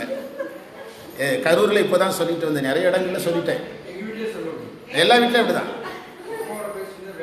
வேலை கட்டுறான். எல்லா வீட்லையும் இதே தான், வளரிட்டே இருப்பார். அப்போது ஒரு கரூரில் சொன்னேன், நிறைய இடத்துல சொல்லிட்டேன். ஒரு ஆடவன் எப்போது துறவி ஆகலாம்ங்கிற ஆசை ஒரு ஆடவனுக்கு எப்போ வரலாம் அப்படின்னு ஒரு இடத்துல பேசினேன். அங்கே தான் பிரசன்னாயர்களில் தான் பேசினேன். துறவி ஆகலாங்கிற ஆசை ஒரு ஆடவனுக்கு எப்போது வரலாம், ஒரு வயசான பெரியவருக்கோ யாருக்கோ வரலாம். 3 முறை கூட்டு கூட மனைவி காதல் விழன்னா துறவு பூண்டுறணும் அப்படின்னு சொன்னேன். பேரை சொல்லி கூப்பிடுறோம். எங்கள் வீட்டில் பூஜை பண்ண வரைக்கும், அந்த பண்ணாத வரைக்கும் அந்த ரூப்புகளே சுற்றிட்டு இருப்பாங்க. பூஜை பண்ண ஆரம்பித்தவரை ஆளே காணாமல் போயிடும். அங்கே பார்த்தா தீப்பெட்டி இருக்க வேண்டிய இடத்துல இருக்காது, சாமி கட்டுற துணி இருக்காது, எல்லாம் நம்ம அங்கே நிறைய இருக்க சிவனடியார்கள் இருக்காங்களே, எல்லாம் அவங்க ஏரியாவுக்கு எடுத்துகிட்டு போயிருப்பாங்க. அப்புறம் கத்துன பிறகு வருவாங்க. நமக்கு அந்த நேரத்தில் எந்திரிக்கிறதுக்கும் நேரம் இருக்காது. அதனால் 3 முறை அழைத்தும் மனைவி வரலன்னா துறவு பூண்டுங்கிறது என்னுடைய லெசன். அப்போ சிவன் வீட்லேயும் இதான் நிலைமை. சிவபெருமான் பேசி யாரும் கவனிக்கலை. அப்போ அவர் சொல்கிறாரு, நான் பாடம் நடத்தும்போது நீ கவனிக்கலை, அதனால் நீ வந்து மீனவ பெண்ணாக பிறந்துருங்கிறார். ஏன்னா அந்த மீனவ மன்னன் அம்மையை மகளாக பிறக்க தவம் செய்கிறான். இதான் சமயம்னு அம்மையை கிளப்புறாரு. அப்போ முருகர் அங்கே வர்றாரு, விநாயகர் வர்றாரு, எல்லா ஆகமங்களையும் கையில் அள்ளிடுறாரு. இந்த லெசன் இருக்க வரைக்கும் இவர் சண்டையை தான் போடுவார். இவருக்கு பாடம் நடத்துறது எவனா கிடைக்கலன்னா அம்மாவை தொந்தரவு பண்ணுவார் அப்படின்னு என்ன செஞ்சார், ஆமாம் இல்லை, அந்த புக்கையெல்லாம் கையில் அள்ளிட்டார். முருகர் பார்த்தாரு, கொஞ்சம் வேகம் இல்லை, இது இருக்கிறதுனால சண்டை கிழிச்சிட்டாரு, நிறைய ஆகமத்தை கிழிச்சு விட்டார். நந்தி தேவர் வந்தார். இவங்க 2 பேர் மேலே இவரால் கோவப்பட முடியல, விநாயகர் மேலே கோவப்பட முடியல. மூத்த மகன். 2வது மகனை பார்த்தாரு, நீ மதுரையில் வாணிகனுடைய ஊமை பிள்ளையாக பிறக்க வேண்டும்னு சொல்லிடுறார் முருகனை பார்த்து. நந்தியை பார்த்து, நான் பாடம் நடத்தும் போது யாரையும் உள்ளே விடாது, நீ தான் செக்யூரிட்டின்னு சொன்னலையா, விட்ட கடலில் சுறாமீனாக பறக்கணும், இந்த என்னுடைய பிள்ளைகள் கடலில் வீசிய ஆகமத்தை எல்லாம் நீ வயிற்றுக்குள்ளே வச்சுக்கிடணும், உரிய நேரத்தில் நான் வந்து அம்மையை மனம் செய்ய வரும்போது நான் என்ன செய்கிறேன், அதை திரும்ப பெற்றுக்கொள்ளுகிறேன்னு சொல்கிற கதை திருவிளையாடல் புராணத்தில் இருக்குது. அவ்வளோ பெரிய கதையை மாணிக்க வாசகர் ஒரு வரியில் அடிச்சுட்டு போயிட்டார். அலைகடல்வாய் வீண்வி சேரும் பேராசை வாரியனை பாடுதுங்கானமானாய். மந்திரம் 3. இந்த பதியம் முழுவதும் ஆள் தேடினார், அயன் தேடினார், மால் தேடினார், அவங்களுக்கு எட்டாமல் எங்களுக்கு வந்தார். இதுதான் பதிகம். இறைவன் நமக்காக இறங்கி வந்த பெருங்கருணை தான் இந்த பதிகம். இறைவனுக்கு நன்றி சொல்லணும்னா இந்த பதிகத்தை பாடலாம். இந்திரனும் அந்தரமே நிற்க, அந்தரமே நிற்கன்னா மேலே அருளை நாடி நிற்க. இதிலேயே சொல்றார் பாருங்க, எந்தரமும் ஆட்கொண்டு. இறைவன் எதை பார்க்கிறதில்ல, பக்குவம் பார்க்கிறதில்லை. இறைவன் பக்குவம் பார்ப்பதில்லை. பக்குவம் பார்க்கிறதா இருந்தால் தேவர்களுக்கு எப்படி அமிர்தம் கொடுப்பாரு? தேவர்கள் அமிர்தம் பாடுறதுக்கு அவங்களுக்கு என்ன தகுதி இருந்தது? இறைவன்கிட்ட சொல்லாமல் போய் அமிர்தம் எடுக்க போனவங்க என்ன கேட்டால் விஷத்தை கொடுக்க சொல்லலாம். என்ன கேட்டால் என்ன சொல்லலாம், இவ்வளவு பெரிய தப்பு பண்ணதுக்கு ஆளுக்கு 1 லிட்டர் விரதத்தை விஷத்தை கொடு அப்படி சொல்லலாம். ஆனால் சிவபெருமான் எதை கொடுத்தாரு? அமுதத்தை கொடுத்தார். அதனால தான் எந்த அறமும் அறுதம். சமய நெறியில் எது ரொம்ப முக்கியம்? நமக்கெல்லாம் பேசுகிறதுக்கு நல்லா இருக்கும், கடைப்பிடிக்க கஷ்டம். அது ஒரு ஆசிரியராக கடைப்பிடிக்கிறதுக்கு கஷ்டம். ஆனால் ஆசிரியரும் பழகணும். எல்லாத்தையுமே ஏற்றுக்கொள்கிறதுக்கு யாரும் பழகணும்? ஆசிரியரும் பழகணும். இப்போ ஆசிரியர்னால் நம்ம ஒரு நிர்வாகத்துக்குள்ளே இருக்கிறோம், அட்மினிஸ்ட்ரேஷனுக்குள்ளே இருக்கிறோம். இப்போ என்னுடைய தனி வகுப்புனா வேறு பிரச்சனை. என்ன சொல்கிறீங்க? ஒரு நிர்வாகத்துக்குள்ளே இருக்கிறோம். அப்போ நிர்வாக விதிமுறைகளை நம்ம என்ன செய்து தான் ஆக வேண்டியது வரும்? கடைப்பிடிக்க வேண்டியது வரும். அட்மினிஸ்ட்ரேஷன் வேறு. இப்போ எங்கள் அப்பாவே எஸ்ஐயாக இருந்தால் வீட்டில் அப்பா வேறு எஸ்ஐ வேறு தானே. என்ன சொல்கிறீங்க? அதே மாதிரி தான். அதனால் சில விதிகளை நம்ம இன்றைக்கி நம்ம வகுப்பு நடத்துறதுக்கு மேடத்திட்ட கேட்டோம். இன்றைக்கி நம்ம ஒரே ஒரு ரிக்வஸ்ட் எல்லாருக்கும் என்னென்னா, இன்றைக்கி மட்டும் நம்ம சாயங்காலம் ஃபுல்லாக எல்லோரும் இருந்துருங்க. ஏன்னா நமக்கு இப்போ கேட்டு வாங்கியிருக்கிறோம் வகுப்பை. ஓதுவார் வரும்போது எல்லோரும் இருக்க சொல்லியிருக்கிறாங்க. இதை வேலை இருந்தால் கூட நீங்கள் போயிட்டு வந்துடுங்க, யாராக இருந்தாலும் ஒன்றும் தவறு கிடையாது. ஆனால் எப்போ இருங்க, ஓதுவார் வரும்போது எல்லோரும் இருப்பாங்கன்னு சொல்லி தான் வகுப்பு வாங்கியிருக்கிறோம். ஏன்னா அதுக்கு பின்னால் நமக்கு ஈரோடு போக வேண்டிய கட்டாயம் இருக்குது. வேறு வேலைகள் வகுப்பத்தை பெண்டிங் பண்ணோம்னா நடத்த முடியாமல் போயிடும். அதனால் ஏதாவது வேலைகள் இருந்தால் கூட இடையில யாராக இருந்தாலும் போயிட்டு வந்து கரெக்டாக எத்தனை மணிக்குள்ள மதிய உணவுக்கு இங்கே இருங்க, எல்லோரும் இருந்து அட்டன் பண்ணிடலாம். ஒன்றும் பிரச்சனை இல்லையா இருக்கும். நம்ம யார்கிட்ட சொல்லிட்டோம். நேற்று கேட்டாங்க மேடம், வந்துடுவாங்களா எல்லோரும்? வந்துடுவாங்க அப்படின்னு, உறுதியாக வந்துடுவாங்க அப்படின்னு. சரி, பாவம் அவங்களுடைய பொறுப்பு நிலையில் அவங்க என்ன செய்கிறாங்க, பாவம் பதறாங்க. அதனால் இதில் சொல்கிறாரு, தரம் என்ன செய்யக்கூடாது, பார்க்கக்கூடாது. எல்லாருக்குமே இது உண்டு. ஆசிரியருக்கும் இந்த இது உண்டு, மாணவர்களுக்கு உண்டு, பெற்றோருக்கு உண்டு, சமூகத்தில் எல்லாருக்கும் உண்டு. ஆனால் எல்லாராலும் சொல்ல நல்லாயிருக்கும், என்ன செய்ய முடியாது, கடைப்பிடிக்க முடியாது. இப்போ நான் வேலை பார்த்த காலம் முழுவதும் உங்ககிட்ட சொல்லியிருக்கிறேன். எல்லா ஆசிரியர்களும் வகுப்புகளில் ஒரு குறிப்பிட்ட மாணவனுக்கு 5ஆம் வகுப்பில் ஃபஸ்ட் மார்க் போட்டு பழகிட்டானா +2 வரைக்கும் போட்டுக்கிட்டே இருப்பான். எந்த பையனுக்கு மட்டும். இப்போ உங்கள் பள்ளிக்கூடத்தில் நீ எத்தனை ரேங்க் வந்துட்டு இருந்தா? ஃபஸ்ட் வந்துட்டு இருந்தா பிரச்சனை இல்லை. ஆனால் சிலர் என்ன தெரியுமா, குறிப்பிட்ட ஒரு விஐபி பிள்ளையில ஃபஸ்ட் ரேங்க் காட்டிக்கிட்டே இருப்பான். ஆனால் அதை உடைச்சிட்டு ஒருத்தன் அரசு தேர்வில் ஃபஸ்ட் வந்துடுவான். இவன் 5ஆவது இடத்துக்கு தள்ளி விட்டுட்டு வந்துடுவான். நான் இப்படி நிறைய ஆயிரக்கணக்கில் பார்த்துருக்குறேன். எங்கள் வகுப்பு, என் வகுப்பில் மட்டும் யாருக்குமே மார்க்கு நான் போட மாட்டேன். உங்கள்கிட்ட சொல்லியிருக்கேன். என்னுடைய வகுப்பு நான் வேலை பார்த்த காலம் முழுவதும் பேப்பரை திருத்தி மார்க்கை போட்டு வகுப்புக்கு போவேன். இப்போல்லாம் 2 பீரியடு சேர்த்து தான் ஒரு வகுப்பு, முந்திய மாதிரி கிடையாது. 1.5 மணி நேரம் தான் ஒரு வகுப்பு. இப்போ 2 பாடவழி சேர்ந்து ஒரு ஆசிரியர் வருவார். நான் போன உடனே பேப்பர் கொடுக்குறான்னு தெரிஞ்ச உடனே 2 பேர் வருவாங்க. பொம்பளை பிள்ளைகளாக இருந்தால், பிள்ளைகள் கிளாஸ் இருந்தால் 2 பிள்ளைகள் வரும். பேப்பர் கிட்ட அவங்க கைக்கு போயிடும். அவங்க டோட்டல் போட்டு மார்க்கை பேனால் எழுதுவாங்க, பென்சில் எழுத மாட்டாங்க. ஏன்னா இவன் அழிச்சிட்டு மாற்றி எழுதிடுவான். புரியுதா? எதில் எழுதுவாங்க? பேனால் எழுதுவாங்க. எழுதிட்டு அந்த பேப்பருக்குரியவனுக்கு அழைப்பு வரும். அவன் பேர் செல்வகுமார்னு அழைப்பு வரும். அவன் தன்னுடைய பேப்பரை வாங்கிட்டு இந்த மார்க்குக்கு அவன் சம்மதிக்காத வரைக்கும் நான் எதை எழுத மாட்டேன், மார்க் எழுத மாட்டேன். அவன் சொல்லுவான், இதில் மார்க் வருது சார், வருதுன்னா எடுத்துகிட்டு அவன் அந்த இதோட சீமான சொன்ன மாதிரி எதோட வா, ஆதாரத்தோட வா. அவன் உடனடியாக போனால் நோட்ஸில் இங்கே இருக்குது, அங்கே இருக்குமா, இருந்துன்னா மார்க்கை போட்டுருவான். சில தகுதி இருக்காது. தம்பி நம்ம 2 பேருக்கு ஒரு அக்ரிமெண்ட்டு, ரீவேல்யூஷன் வந்தால் உனக்கு, வரலன்னா எனக்கு அப்படின்னு ஆளை விட்டுருக்க, போயிட்டு வரேன்ட்டு போயிடுவான். அதிலே ஒரு ஆயிரக்கணக்கான தொழில்நுட்பம் இருக்குது. சிவபெருமானுடைய தொழில்நுட்பம் தான் அதெல்லாம். நான் சாமிக்கிட்ட இப்போ வர நிறைய கஷ்டம் கொடுங்கன்னு கேட்குறேன். ஏன் தெரியுமா? நம்ம கஷ்டப்பட்டால் தான் சாமி என்ன கஷ்டப்படுறாருன்னு தெரியும். ஒரு தெருவில் நம்ம சைவம் பண்ணுறதுக்கு இவ்வளோ கஷ்டப்படுறோமே, பிரபஞ்சம் முழுவதையும் காப்பாற்றி நல்லவன் கெட்டவன் புலி கரடி சிங்கம் எல்லாத்தையும் வச்சு இறைவன் என்ன செய்கிறார் பிரபஞ்சத்தை. அப்போ எவ்வளோ கஷ்டப்படுவார் அப்படிங்கிறது எனக்கு உண்மையிலே சாமிக்கிட்ட நான் கஷ்டத்தை கொடுன்னு தான் கேட்குறேன். அப்போ தான் சாமி என்ன கஷ்டப்படுறாரோ அவருடைய ஆற்றல், அப்போ தான் நமக்கு பேராற்றல் இல்லை. யாருக்கு பேராற்றல்? நம்ம அறிவு சிற்றறிவுங்கிறதே அப்போ தான் புரியுது. நமக்கு துன்பம் வந்தால் தான் புரியுது. உண்டா இல்லையா? அதனால் அந்த தரம் பார்க்கறது இல்லை. அதற்கு பிறகு அந்த பையன்கிட்ட பேப்பரை கொடுப்போம். 32 வந்திருக்கோம். அந்த 32 வந்திருக்கோம். அவன் வந்து கேட்பான், ஒரு 3 மார்க்கு போடுங்க சேரும்பான். அவனை ஒரு மணி நேரமாக துவைச்சிட்டு போடுவோம். இல்லைன்னா திரும்பவும் அதே மாதிரி பரீட்சை எழுதுவோம். அடுத்த தடவை 40 மார்க்குக்கு வந்துடுவோம். நாங்கள் என்ன செய்வோம்னா ஒரு சிஸ்டம் வச்சுருப்பேன். நீங்கள் வேணால் குமரலிங்க பசங்கிட்ட விசாரிங்க. எல்லோரும் எப்படி பரிசு கொடுப்பாங்க? கடைசி முதல் 3 மார்க்குக்கு பரிசும்பாங்க. நான் அப்படி கொடுக்கவே மாட்டேன். 40 எடுத்தவன் 50 எடுத்தால் பரிசு, 50 எடுத்தவன் 60 எடுத்தால் பரிசு. 60னா 60 கிராஸ் பண்ணணும். 60 எடுத்தவன் 70 கிராஸ் பண்ணால் பரிசு, 70 எடுத்தவன் 80 கிராஸ் பண்ணால் பரிசு. அப்படின்னு ஒரு டார்கெட் வச்சு விட்டுருவோம். இவன் எல்லாருமே அரையாண்டுக்குள்ளே ஏகதேசம் வெளியே கிளம்பிடுவாங்க. ஒரு பையன் என்கிட்ட சொல்கிறான், நீங்கள் வாங்கி கொடுத்து ஜாமெட்ரி பாக்ஸ் இன்னும் வச்சுருக்கேன் சார், நான் பெரிய இன்ஜினியர், 1.5 லட்ச ரூபா சம்பளம். ஆனால் அந்த சம்பளத்தை விட எது முக்கியம்? நீங்கள் வாங்கி கொடுத்து அன்றைக்கி எனக்கு ஜாமெட்ரி பாக்ஸ் பெரிய விஷயம் அப்படின்பா பசங்க சொல்லுவாங்க. எதுக்கு சொல்கிறேன்னா, ஆசிரியராக இருக்கிறவங்களுக்கு, டாக்டராக இருக்கிறவங்களுக்கு இதெல்லாம் அது பழகிறோம். இந்த தரம் பார்த்தல் இல்லை என்பது பழகிறோம்.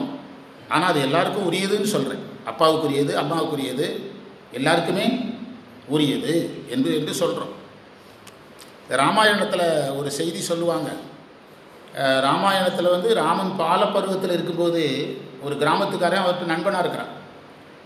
ராமர் வந்து எப்படின்னா ஒரு ஜனரஞ்சகமான மன்னன் மகனா. தெருவில் நடந்து போனா என்னது அம்மா நல்லா இருக்கு இப்படி கேட்பாரா. ஒரு பாட்டு இருக்குது, உங்களுக்கு வேணால் அடுத்த வகுப்பில் கொடுக்குறேன். புரியுதா? அம்மா நல்லா இருக்காங்களா, அப்பா நல்லா இருக்காங்களா, பிள்ளைகள்லாம் நல்லா இருக்காங்களா, என்ன தொழில் பண்ணுறீங்க அப்படின்னு கேட்பாரா. அதுக்குன்னு ஒரு பாட்டு கம்பர் எழுதியிருக்கிறார். எது வினை இவர் இது எல்லோரும் நல்லா இருக்கீங்களா அப்படின்னு கேட்பாரா. அப்போ ஒரு கிராமத்துக்காரன் அவர்கிட்ட ஃப்ரெண்டாக இருக்கிறான். பிறகு இவர் இளவரசன் ஆகிறாரு, எல்லாம் மறந்துடுது. அப்பா பட்டம் சூட்டுறாரு. அதுக்குள்ளே இவர் நண்பனை பற்றியெல்லாம் எப்படி ஞாபகம் வரும்? மறந்துடுது. இவனுக்கு அந்த தகவல் போகுது. ராமனுக்கு முடிசூட்டு விழான்னு தெரிஞ்சவொடனே இவன் என்ன செய்கிறான், அந்த கிராமத்து கோலத்திலேயே குளிக்காமல் தன்னை அலங்கரித்துக்கிடாமல் நேரே அரண்மனைக்குள் நுழைஞ்சிடுறான். அங்கே வாளை உருவி கொண்டு எல்லாம் ரெட்டியாக நிற்கிறான். ஏன்னா மன்னனுக்கு முடிசூட்டு விழான்னு அப்படி ஒரு மன்னன் வரக்கூடாதுன்னு 10 பேர் எதிர்பார்க்கலாமில்ல. திடீர்னு யாராவது உள்ள நுழையலாமில்ல. சினிமா படத்தில் ஒரு வில்லன் வீட்டிலேயே 5-6 பேர் கத்தி வச்சுட்டு நிற்கிறானுவ.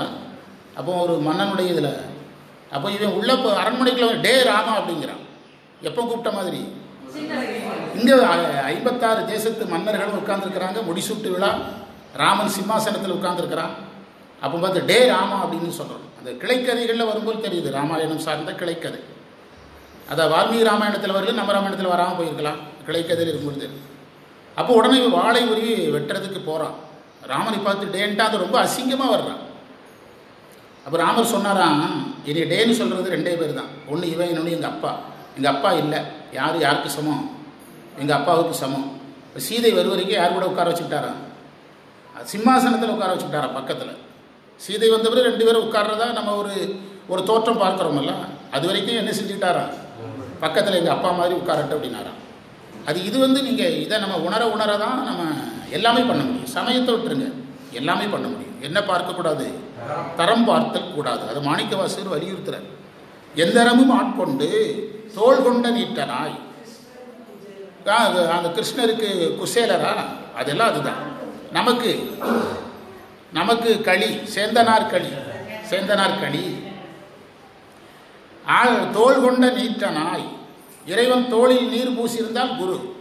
சிந்தனையை வந்து உருக்கும். எதை உருக்குறான்? 3வது மந்திரத்தில் தான் உருக்குதல்ங்கிற செய்தி வருது. சிந்தனையை வந்திருக்கும் சீரார் பெருந்துரையாம். பெருந்துரை வந்தாலே என்ன குறிப்பாக பார்க்கணும்? குரு.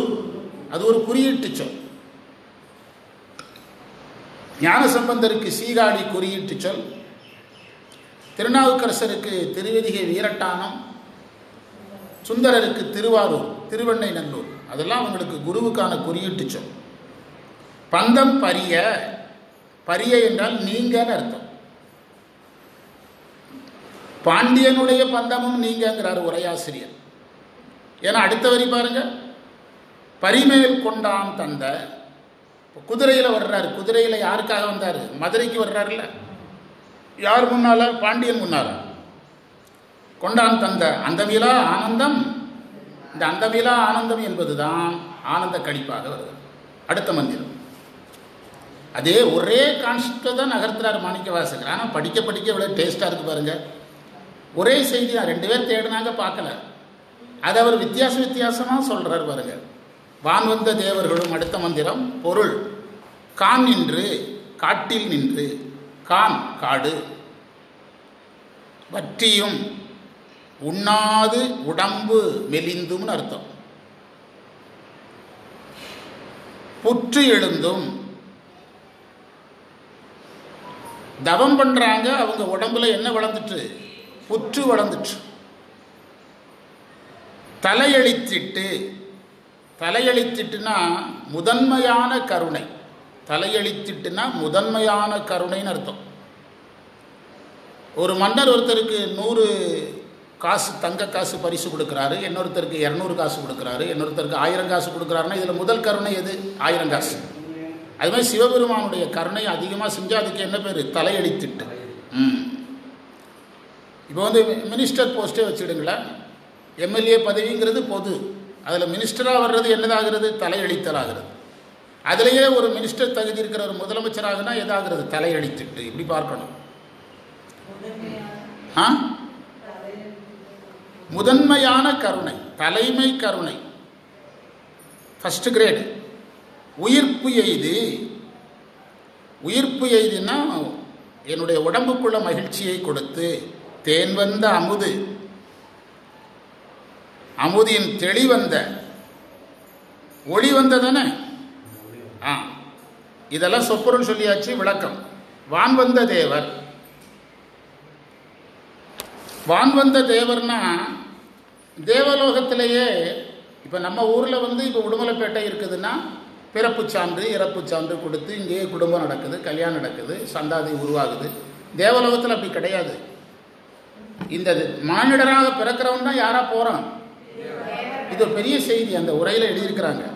அங்கேயே குடும்பம் நடத்தி குழந்தை குட்டி பிள்ளைகள் எல்லாம் தேவர் குழந்தை, தேவருடைய அது மதுரை தேவருக்கு வேணால் பொருந்தும். தேவலோகத்தில் இது தேவருடைய 1வது குழந்தை 2 அப்படி கதெல்லாம் கிடையாது. அது சொல்லியிருக்கிறார். அதனால தான் வான் வந்த தேவர். தேவர்கள் இங்கேருந்து தான் எங்கே போகிறாங்க. அதாவது சைவ சித்தாந்தம் என்ன சொல்லுது? எங்கே போகிறா? ஆனழகா வீட்டுக்கு போயிடாதடா, அம்மாவங்க வர சொல்லிடு. சரி, இன்னைக்கு சாயங்காலம் வரைக்கும். சரி வந்துடும். சரி சரி ஓகே. நீ எங்கேயும் போயிடாத. எங்கள் ஸ்கூலில் ரொம்ப கருப்பாக பயங்கரமாக இருப்பான் சில பையன், கிராமத்து பையன். என்னடா அப்படி அழகாக இருக்கிறேன்னா, எங்கள் அம்மா சொல்லுவாங்க சின்ன வயசுலேருந்து நான் அழகாக தான் இருக்கிறேன். அவங்க அம்மா அப்படி சொல்லி அவனை வளர்த்துருக்கோம். எங்கள் அம்மா சொல்லுவாங்க நான் அழகாக இருக்கிறேன், நீ சின்ன வயசுலேருந்து இப்படி தான். நீங்கள் யாரை வேணாலும் பசங்களை அழகாக இருக்கிறேன்னு சொல்லுங்க, மறுக்க மாட்டாங்க. வாங்க, அதெல்லாம் அந்த தொழில் ரகசியங்க. நான் என்னுடைய ஸ்கூலில் பழகினதை தான் 100% சமயமாக பண்ணுறேன். ஸ்கூலில் பழகினது தான் சமயமாக பண்ணுறேன். அது அப்படியே சமயத்துக்கு அப்ளை ஆகுது.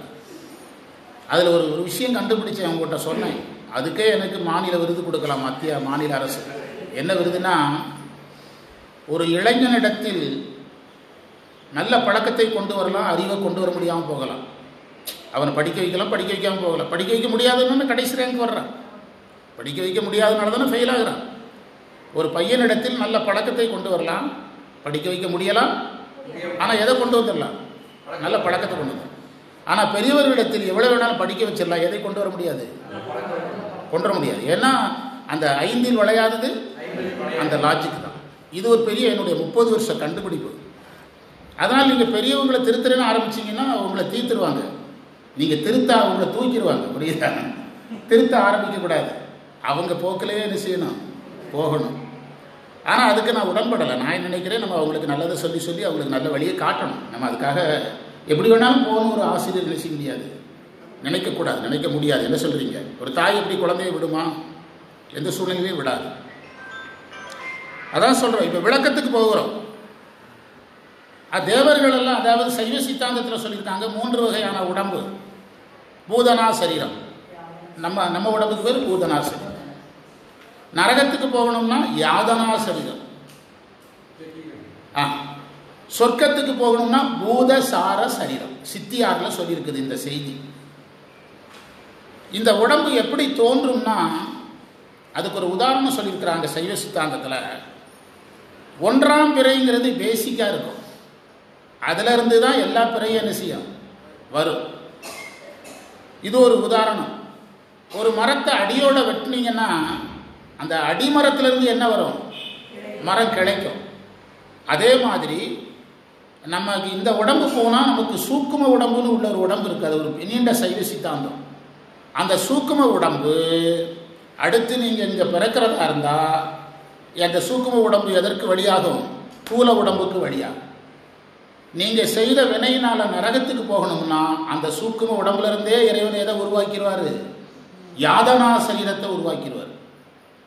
அந்த நீங்கள் மோட்சத்துக்கு சொர்க்கத்துக்கு போக வேண்டியவங்க அப்படின்னா அந்த சூக்கும உடம்புலேருந்தே உங்களுக்கு ஒளி உடம்பை உருவாக்கி கொடுப்பார். ஆனால் அந்த பேசிக் பாடியிலிருந்து தான் எல்லா பாடியும் என்ன செய்யும் வரும். இது சைவ சித்தாந்தம். அச்சு மாறுதல் அப்படிலாம் வரும். சமீபத்தில் படித்தோம். இது ரொம்ப தொட்டோம்னா நீண்ட சப்ஜெக்டாக போயிடும். இந்த திருவாசக சுவை போயிடும். இப்போ விளக்கம் சொல்லிட்டார் வான்வந்த தேவர். மேல்நிலை வகுப்பில் பேசணும். அச்சு மாறுதல். கான் நின்று வற்றியும், அதாவது என்ன சொல்கிற மந்திரம்? இந்திரனும் ஆலயரும் ஏனோரும் வானரும் அந்தரமே நிற்க சிவன் அவனி வந்தரடி எந்தரமும் ஆட்கொண்டு தோல் கொண்ட நீட்டு. அது முடிச்சிட்டோமா? வான்வந்த தேவர்களும் ஆலயனுடைய நின்று காணின்றி வற்றியும், அவங்கெல்லாம் காட்டுக்குள்ள நின்று சாப்பிடாமலே நின்று தவம் செய்தாலும் சிவபெருமான் அவங்களுக்கு கிடைக்கிறதில்லை. கனவிலும் தேவர்க்கு அரியோய் போற்றி, நனவிலும் நாயற்கு அருளினை போற்றி. மாணிக்கவாசகர். எனவே தேவலோகத்தில் தவம் செய்ய முடியாது. தேவலோகத்தில் தவம் செய்ய முடியாது. ஏன்னா அங்கே ஒரே ஆட்டம் பாட்டம் கொண்டாட்டம். கேளுங்க கேளுங்க கேட்டுக்கிட்டே இருங்கன்னு பாட்டு போட்டுக்கிட்டே இருப்பான். புரியுதா? எஃப்எம் டிவிலாம் அங்கே இருக்குது. எஃப்எம் சேனல்லாம் அங்கே நீங்கள் தவம் செய்ய முடியாது. அதே மாதிரி பொறிகளையெல்லாம் அடக்க முடியாது. ஏன்னா அது என்ன பூமி? போக பூமி. பொறிகளையெல்லாம் அடக்க முடியாது. அதனால் அவங்க என்ன செய்கிறாங்களா, பூமியில் தவம் செய்கிறேன், யோகம் செய்கிறேன், பொறி அடக்கம் பண்ணுறேன்னு ஆரம்பித்தா அப்போவும் அவங்க நீக்கமஸ் தானே. அவங்களால இந்த பழைய நடைமுறைகளெல்லாம் அவங்களுக்கு தெரியாதல்ல. அவங்கள மாணிக்கவாசகரோடு ஒப்பிட்டா செல்லாத காசு தானே. அதனால மாணிக்கவாசகர் சொல்கிறார், அவங்கெல்லாம் எவ்வளவோ கஷ்டப்பட்டாலும் இறைவன் அவங்களுக்கு அருள் செய்யாமல் யாருக்கு செய்கிறாரு? எனக்கு செய்கிறாரு. பொறியடக்க. அதனால் காணின்று வற்றியும் நாயேனை தாய்போல். தாய்போல்லாம் என்ன அர்த்தம்னா, இன்னைக்கு முழுத நம்ம அதுதான் பேசணும். அந்த தரம் பார்க்காம தான் தாய்போல். ஒரு தாய் குழந்தையின் எதை பார்க்க மாட்டாள்? இழிவு பார்க்க மாட்டாள். எதை பார்க்க மாட்டாள்? இழிவை பார்க்க மாட்டாள்.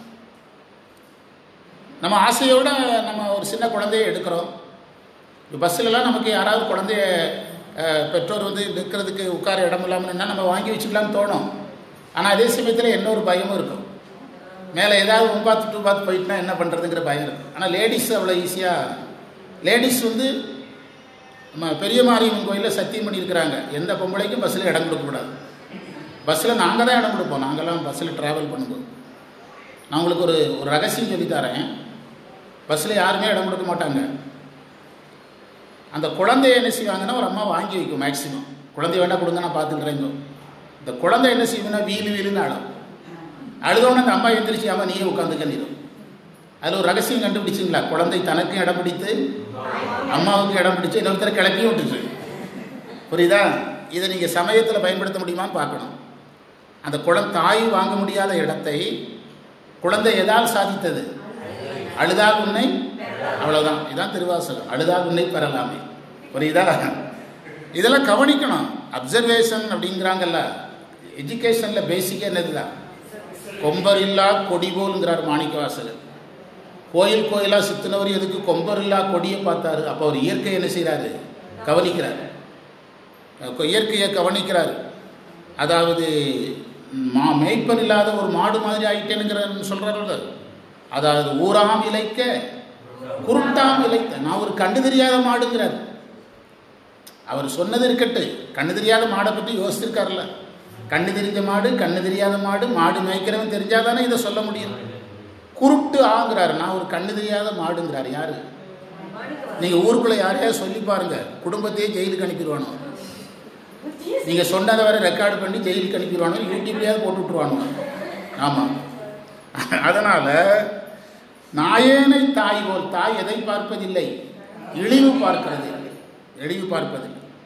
ஒரு அம்மா சாயங்காலம் 6 மணி ரிசப்ஷன், 40,000 ரூபா மதிப்புடைய பட்டு சேலையை கட்டி ரிசப்ஷனுக்கு பரட்டாச்சு, கார் ரெடியாக நிற்குது, குழந்தைக்கும் பட்டு ட்ரெஸ் எல்லாம் போட்டு ரெடியாக நிற்குது. பக்கத்தில் ஒரு டிச்சு 5 அடி ஆழம், குழந்தை டிச்சுக்குள்ளே விழுந்துட்டு. உடனே அந்த அம்மா, நானும் இறங்க முடியாது, பட்டு சேலை கட்டி இனிமேல் எங்கே போய் பட்டு சேலையெல்லாம் இப்போது அடுத்த பட்டு சேலைக்கு எங்கே போகிறது, எத்தனை நாளாக ரெடி பண்ணி வச்சுருக்கிறேன், யாராவது இறங்கன்னு சொல்லுமா, என்ன செய்கிறது உடனே.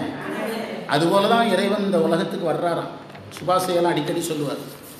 அது மாதிரியா சாமி எங்கே இறங்குறாராம், இது அடுக்கு பூமி தானே, இது 24 புவனங்கள்னாலே முக்கோண பூமி தானே இது.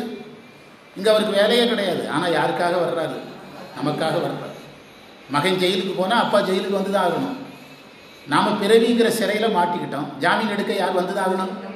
ஆமாம், அந்த தைரியத்தில் தான் நம்ம தப்பாக பண்ணுறோம். எப்படியும் ஜாமீன் எடுக்க யார் வருவா, இறைவன் வருவார்னு பார்க்குறோம். நரகத்தில் அங்கே அவர் இருக்கணுமே. நீங்கள் இந்த கணக்குக்கு வாங்க. அட்டமூர்த்தி அழகன், இறைவன் இருக்க வேண்டிய இடம் 8, பஞ்சபூதம் 5, சூரியன் சந்திரன் ஆன்மா. நரகத்தில் உயிர்கள் இருக்கா இல்லையா? அப்போ அவன் கூட அத்துவிதமாக யார் இருக்கணும்? அதனால தான் தைரியமாக போகிறானுவன், புரியுதா? அதனால தான் தைரியமாக நரகத்துக்கு போகிறான். கூட எவன் வரலனாலும் யார் வந்தாகணும், அந்தந்த உயிர் கூட சாமி இருக்கணுங்கிறது சைவ சித்தாந்தம். எல்லேன் நரகம் போயிலும் எல்லே என் திருவருளாலே இருக்கப்பெறின் மாணிக்கவாசகர் சொல்கிறார். நரகம் போகிறது வந்தாலும் நான் அதை பற்றி கவலைப்படுறதா இல்லை, ஏன்னா நீங்களும் வரணும் அப்படிங்கிறாரு. நின் திருவருளாலே இருக்கப்பெறின், அதில் என்ன ஒரு அர்த்தம், நான் நரகம் போகங்கிறது உன் விருப்பம்னா நான் ரெடி அப்படிங்கிறார். அது ஒரு அர்த்தம். ஆமாம் ஆமாம், அதுதான் உண்மை. அதனால் அதை இதில் சொன்னார். நாயேனை தாய்வோ, ஊன் வந்துன்னா உடல் இடம் கொண்டு, என் உடம்பை இடமாக கொண்டு, ரோமங்கள் உள்ளே உயிர் பெய்து தேன் வந்து அமுதின் தெளிவின் ஒளிவந்த மந்திரம் படிங்க புரிஞ்சிடும். வான் வந்த தேவர்களும் ஆலயனோடு இந்திரனும் காணின்று வற்றியும் புற்றெழுந்து காண்பறிய தான் நாயேனை தாய்வோல் தலையளித்திட்டு ஊன் என்னுடைய உடம்புக்குள்ளே ரோமங்கள் உள்ளே உயிர் பெய்து, ரோமங்கள் எல்லாம் புலகாயுதம் அடையும்படியாக தேன் அமுதின் தெளிவின் ஒளி வந்த, அவன் தேன் போல இருக்கிறான், அமுதம் போல இருக்கிறான், அமுதத்தின் தெளிவு போல இருக்கிறான், ஒளியாக இருக்கிறான். ஏன்னா இந்த அளவுக்கு சாதனம் வந்த பிறகு இறைவன் யாரா தெரிவான், அகத்தே ஒளியா தெரிவான், புறத்தே அல்ல. எங்கே? அகத்தே. அதான் ஒளி வந்த.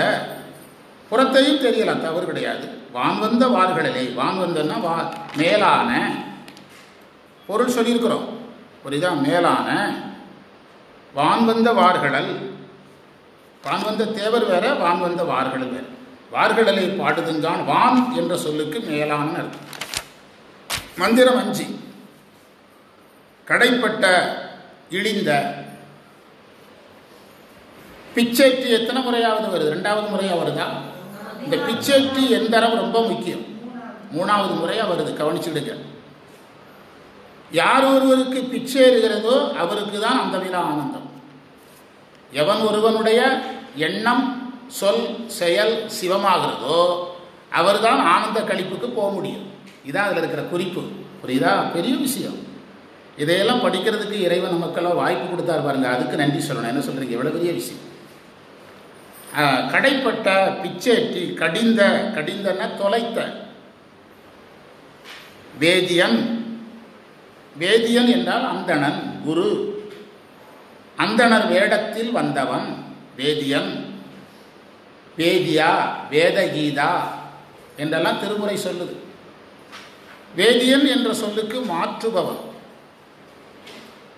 சமயம்தான் வேதியன்கிற வார்த்தையை பயன்படுத்திச்சு. அதிலிருந்து சயின்ஸுக்காரங்க வேதியியல்னு எடுத்துக்கிட்டாங்க. கெமிஸ்ட்ரிங்கிற ஆய்வை முதலில் தொடங்கியவர்கள் சித்தர்கள். ரசவாத ஆராய்ச்சின சித்தர்கள் போகும்போது தான் எது கண்டுபிடிக்கப்பட்டது? கெமிஸ்ட்ரி கண்டுபிடிக்கப்பட்டது. ரசவாதத்தை, அதாவது இரும்பை பொன்னாக்குற வித்தைகளை அவங்க கண்டுபிடிக்கிற இடத்துல இருந்து தான் வேதியியல் என்பது தோன்றியது. நம்ம கோயில் கட்டடக்கலை முழுவதும் இயற்பியல், பிசிக்ஸ், புரியுதா? பயாலஜிங்கிறது நம்முடைய விவசாயம், எதுவும் புதுசாக வரல. அவன் அதை புதுசாக அமைச்சு கொடுத்து அவனே கண்டுபிடிச்ச மாதிரி சொல்லிக்கிட்டான். புரியுதா உங்களுக்கு? அதை சொல்லிக்கிட்டான். அந்த புவியீர்ப்பு விசையை கண்டுபிடித்தவர் யார்? நியூட்டன் வர்றதுக்கு முந்தைய ஆப்பிள் பழம் கீழே தான் விழுந்தது. நியூட்டன் புவியீர்ப்பு விசையை உருவாக்கவில்லை, கண்டறிந்தார். வியாசர் வேதத்தை எழுதவில்லை, தொகுத்தார். வேதத்தை சொன்னது யாரு? இறைவன். வேதத்தை தொகுத்தது இவங்க எப்படி சொல்லுவாங்க? வேதத்தை தொகுத்து முடித்த உடனே வியாசர்கிட்ட கேட்குறாங்க, யார் பெரிய கடவுள்? திருமால் அப்படிங்கிறார். வேதத்தை எழுதி முடித்த உடனே நந்திதேவர் கையை வெட்டியதாக புராணம் இருக்கு. இன்னொரு செய்தி இருக்குது, கை அப்படியே நின்று கொண்டதுன்னு ஒரு செய்தி இருக்கு நம்முடைய சைவத்தில். இவ்வளவு அது பிறகு சாட்சிக்கு கூப்பிட்றாங்க, எல்லாத்தையும் வேதத்தையெல்லாம் சாட்சி கூப்பிட்றாங்க. 4 வேதங்களும் சாட்சி சொல்லுது யார் தான் பெரிய கடவுள். காஞ்சி புராணத்தில் இருக்குது இந்த செய்தி. 4 வேதங்களும் சாட்சி சொல்லுது சிவன் தான் பெரிய கடவுளாக இருக்கும்போது நீ எப்படி இப்படி சொல்லியிருக்கலாம். வேதத்தை தொகுக்க ஹெல்ப் பண்ணுறார் அவர். ஃபைனான்சியரில் யார்? காக்கும் கடவுள், செல்வத்துக்கு கடவுள். சடையப்பன் கம்பராமாயணத்தை எழுதிட்டு யாரை கம்பராமாயணத்தை எழுதிட்டு யாரை புகழ்ந்தான்? சடையப்பனை புகழ்ந்தான். ஃபைனான்சியர் யார்? சடையப்பன். அதனால் திருமாலை போட்டார். அதுக்கு அந்த இடத்துல ஒரு வரி காஞ்சி புராணத்தில் வரும். திருமால் சொல்லுவார், என்ன காரியம் செய்தனை என்னையும் கெடுத்தனை. திருமாலுடைய லாங்குவேஜுங்க காஞ்சி புராணத்தில் இருக்குது. என்ன பண்ணிவிட்டா என்னையும் சேர்த்து கெடுத்து விட்டியங்கிறார். என்ன காரியம் செய்தனை என்னையும் கெடுத்தனை. காஞ்சி புராணத்தில் சிவஞான முனிவர் எழுதுகிறார். 10 வருஷத்துக்கு முந்தையே நம்ம ஊரில் பேசணும். காஞ்சி புராணத்தை தொடவே முடியாதுப்பாங்க, ஆனால் பேசணும், முடிஞ்ச அளவுக்கு பேசணும். அப்போ வேதியன் அதனால தான் கல்லை பிசைந்து தன்கருணை வெள்ளத்தடுத்தி, அதாவது ஒரு சயின்டிஸ்ட்டை கூப்பிடுவோம், கல்லை பிசைஞ்சு மட்டும் கொடு, நீ கனியாக்கெல்லாம் வேண்டாம், கனிக்கூடிய சுவை நிறம் விதையெல்லாம் வேண்டாம், வினையெல்லாம் கடிய வேண்டாம், கல்லை எதா மட்டும் பிசைஞ்சு விடு. நடக்குமா அது? கல்லை பிசைய முடியுமா? அப்போ இறைவன் தான் மிகப்பெரிய கெமிஸ்ட்ரி டீச்சர். என்ன சொல்கிறீங்க? Chemistry teacher. எல்லாமே நம்ம சமயத்திலிருந்து வந்தது தானுங்க.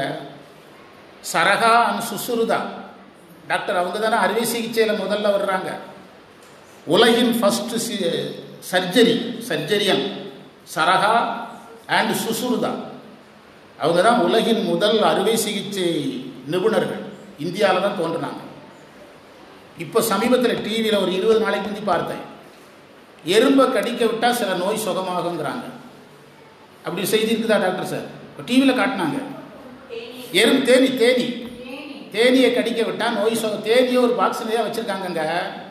ஹாஸ்பிட்டல் போடணும், தேனியை எடுத்து ஒரு இடுக்கியில் எடுத்து தேனி எடுத்து கொட்ட சொல்கிறாங்கன்னா அது நம்முடைய உடம்பு சுமல் கிடச்ச உடனே என்ன செய்ய ஆரம்பிச்சிடும்? கொட்டுது. எந்த அளவுக்கு நோயோ அந்த அளவுக்கு கொட்ட விடுறாங்க. எது சரியாகுது? நோய் சுகமாகுது. இதை எறும்பை வச்சு பண்ணியிருக்கிறாங்க ஒரு காலத்தில் பண்ணியிருக்கிறாங்க. எறும்பை வச்சு பண்ணியிருக்கிறாங்க. சரகா சுசுருதாவுடைய இதில் வரும். சொல்லுங்க டாக்டர். ஆமாம், அது கரெக்டு. ஓ இருக்குது. ஓ சரி உண்டா?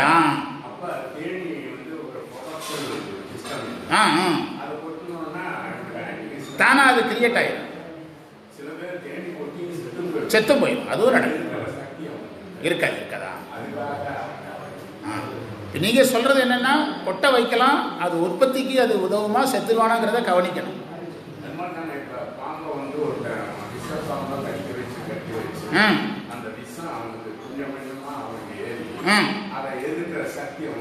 உண்டுருது, சாகிறது. அதான்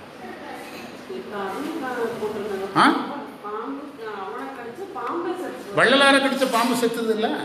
மெட்ராஸில் வள்ளலார் காட்டு வழியாக நடந்து போகும்போது பாம்பு கடிச்சு பாம்பு செத்து போச்சு. ஆமாம், அது மந்திர உடம்புலையும் பாம்பு வேலை செய்யாது. ஔடதம் மணி மந்திரம், ஔஷதம் மணி மந்திரம். ஔஷதம்னா விஷமுறிவு மருந்து, மணினா சில நவரத்தினங்களில் சில கற்களை பயன்படுத்தி நோய் நீக்குவாங்க. அது அடுத்தது மந்திரங்கிறது, மந்திரங்களை அதிகமாக ஜெபிக்கிறவங்கள விஷம் ஒன்றும் பண்ணாது. ஏன் நம்ம திருநாவுக்கரசர் நஞ்சு மமுதான் எதுக்கு ரொம்ப ரொம்ப டிஸ்டன்ஸ் போய் யோசிக்கிறீங்க? நஞ்சு மாவுதான் எங்கள் நாதன் அடியா இருக்கு மந்திரம். டீ குடிங்க, டீயா நினைச்சு குடிங்க, பயந்துடாதீங்க. நான் வேதாந்தம் படித்த குரு அடிக்கடி சொல்லுவாங்க, அவங்க ஒரு சயின்ஸ் டீச்சரு அடிக்கடி சொல்லுவாங்க, துறவு பற்றி சொல்லிக் கொடுக்குறோம், வீட்டில் போய் சொல்லக்கூடாது அப்படி. நீங்கள் அதை வாழ்க்கையை கடைபிடிக்கணுமே தவிர தியரியாக சொல்லிக்கிட்டே அதுக்கு யாரையும் பயம் காட்டக்கூடாது அப்படிம்பாங்க. அதுக்கு ஒரு உதாரணம் சொல்லுவாங்க. ஆக்சிஜனும் ஹைட்ரஜனும் சேர்ந்தது தான் வாட்டர். ஆனால் வாட்டரை குடிக்கும்போது என்ன ஞாபகம் வரக்கூடாது? ஆக்சிஜன் ஹைட்ரஜன் ஞாபகம் வரக்கூடாது. ஏன்னா ஆக்சிஜன் தனியாக வச்சா நெருப்பு, ஹைட்ரஜனை தனியாக வச்சா நெருப்பு. ஆக்சுவலாக தண்ணிங்கிறது என்னது தான்? ஃபயர் தான். தண்ணி குடிக்கும்போது அந்த ஞாபகம் தான் என்ன ஆகிறது அப்படிம்பாங்க. சயின்ஸ் டீச்சர் அவங்க.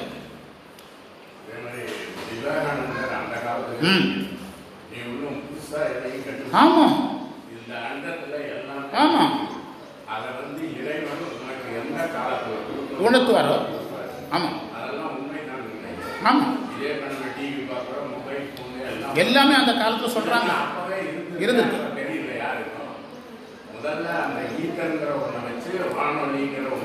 ஆமாம், இருந்திருக்கு. அப்போ கொடுப்பார். ஆமாம், அதான் உண்மை, அதுதான் உண்மை.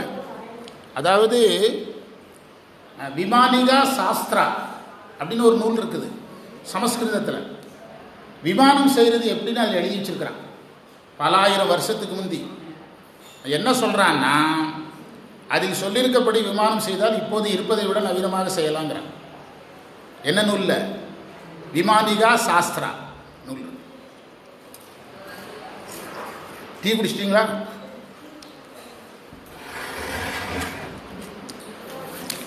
ஒரு காரணம் சார், இன்னும் கொஞ்சம் பேர் வருவாங்க, வந்த பிறகு ஃபோட்டோ எடுப்போம். எல்லாரும் வரட்டு. மத்தியானம் ஓதுவார் வகுப்புக்கு கொஞ்சம் பேரை வர சொல்லியிருக்கிறேன்.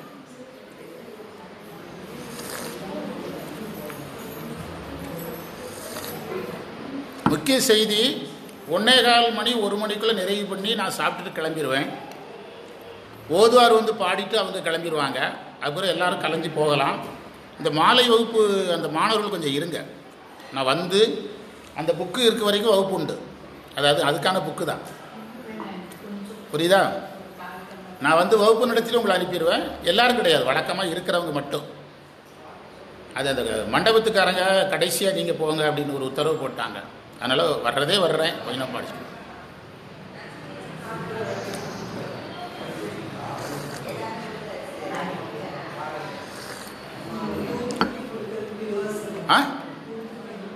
தூத்துக்குடிக்கு ஆமாம் ஒரு 50 புக்கு ஆர்டர் போடுங்க. நான் பணம் எங்கள் வீட்டில் நான் சொல்லியிருட்டா இப்போ புக்கு கிடைக்குமல்ல, முதல்ல கேளுங்க. சின்னசாமி ஐயா கொடுத்தாச்சு. என்ன சொன்னார் அவர்? எனக்கு ஒரு மருந்து வாங்கி தந்துட்டு நிறைய ரூபாய்க்கு வாங்கி கொடுத்தாரு. பணம் கொடுத்தா வாங்க மாட்டேங்கிறாரு. திருவாசம் கேட்டார் கொடுத்து.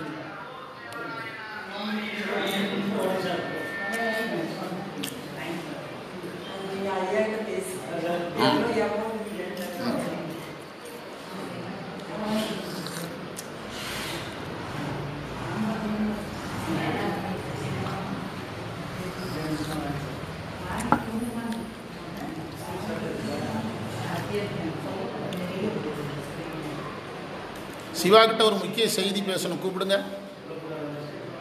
சிவா, ஒரு முக்கிய செய்தி.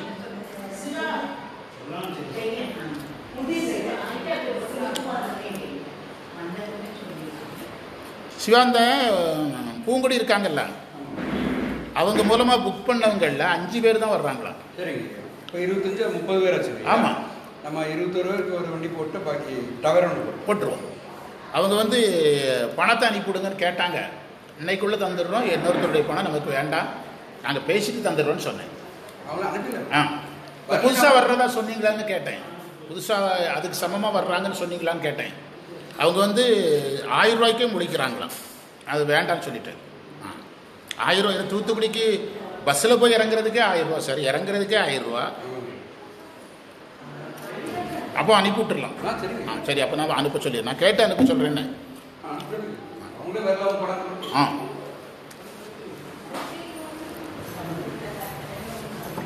எடுக்க மாட்டேங்கிறாங்களா?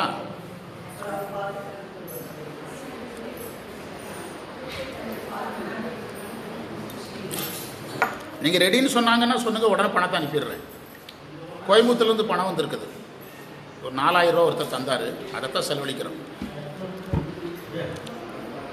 இல்லை, யாராவது அந்த திருச்செந்தூர் வர்றவங்க யாராவது புக் பண்ணுறவங்க இருந்தால் பண்ண சொல்லிடுங்க. ஆ, நீங்கள் புக் பண்ணிட்டீங்க, நீங்களும் குமரகுருவுமா?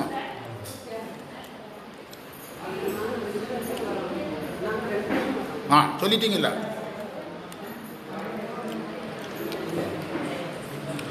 வகுப்பு அட்டன் பண்ணுற அளவுக்கு தான் நம்ம பேச்சில் கிளாரிட்டி கிடைக்கும். அப்படி தானே டீச்சர்? லட்சுமி டீச்சர் சொல்லுங்கள். ஒரு மாணவருடைய பேச்சு எப்போ அழகாகும்னா வகுப்பு அட்டன் பண்ணுறதை வச்சு தான் அதை நிர்ணயம் பண்ண முடியும். கிளாரிட்டி அதில் தான் கிடைக்கும். இதில் நல்லா இருந்துச்சு. நம்முடைய மடத்தூர் அவங்க ஆட்களும் நல்லா பேசுகிறாங்க. அந்த அம்மா எப்படி பேசிச்சு, விட்டால் அடியே போட்டுரும் போல. ஆ அப்படியா? காலனிக்காரங்களா? ஓ சரி சரி சரி.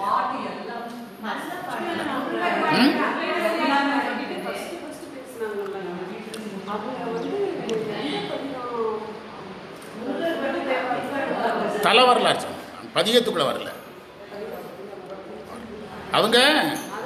அவங்களுக்கு என்ன முடியுதோ அதை மங்கை கொடுத்துருக்காங்க. சிலருக்கு தலை வரலாறு, சிலருக்கு பதிகம்.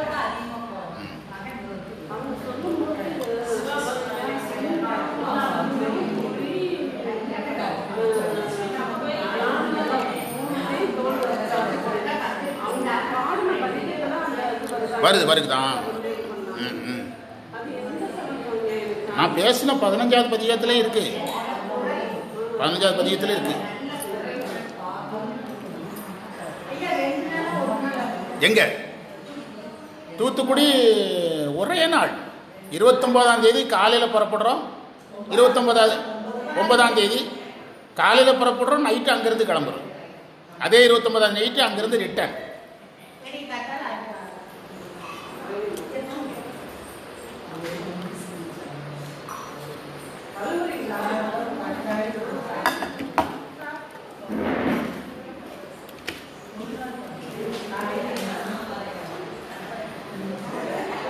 மீனாட்சி அம்மன் கோயில், திருப்பரங்குன்றம், தூத்துக்குடி சிவன் கோயில். ஆமாம்.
நிறைய பார்க்கலாம்.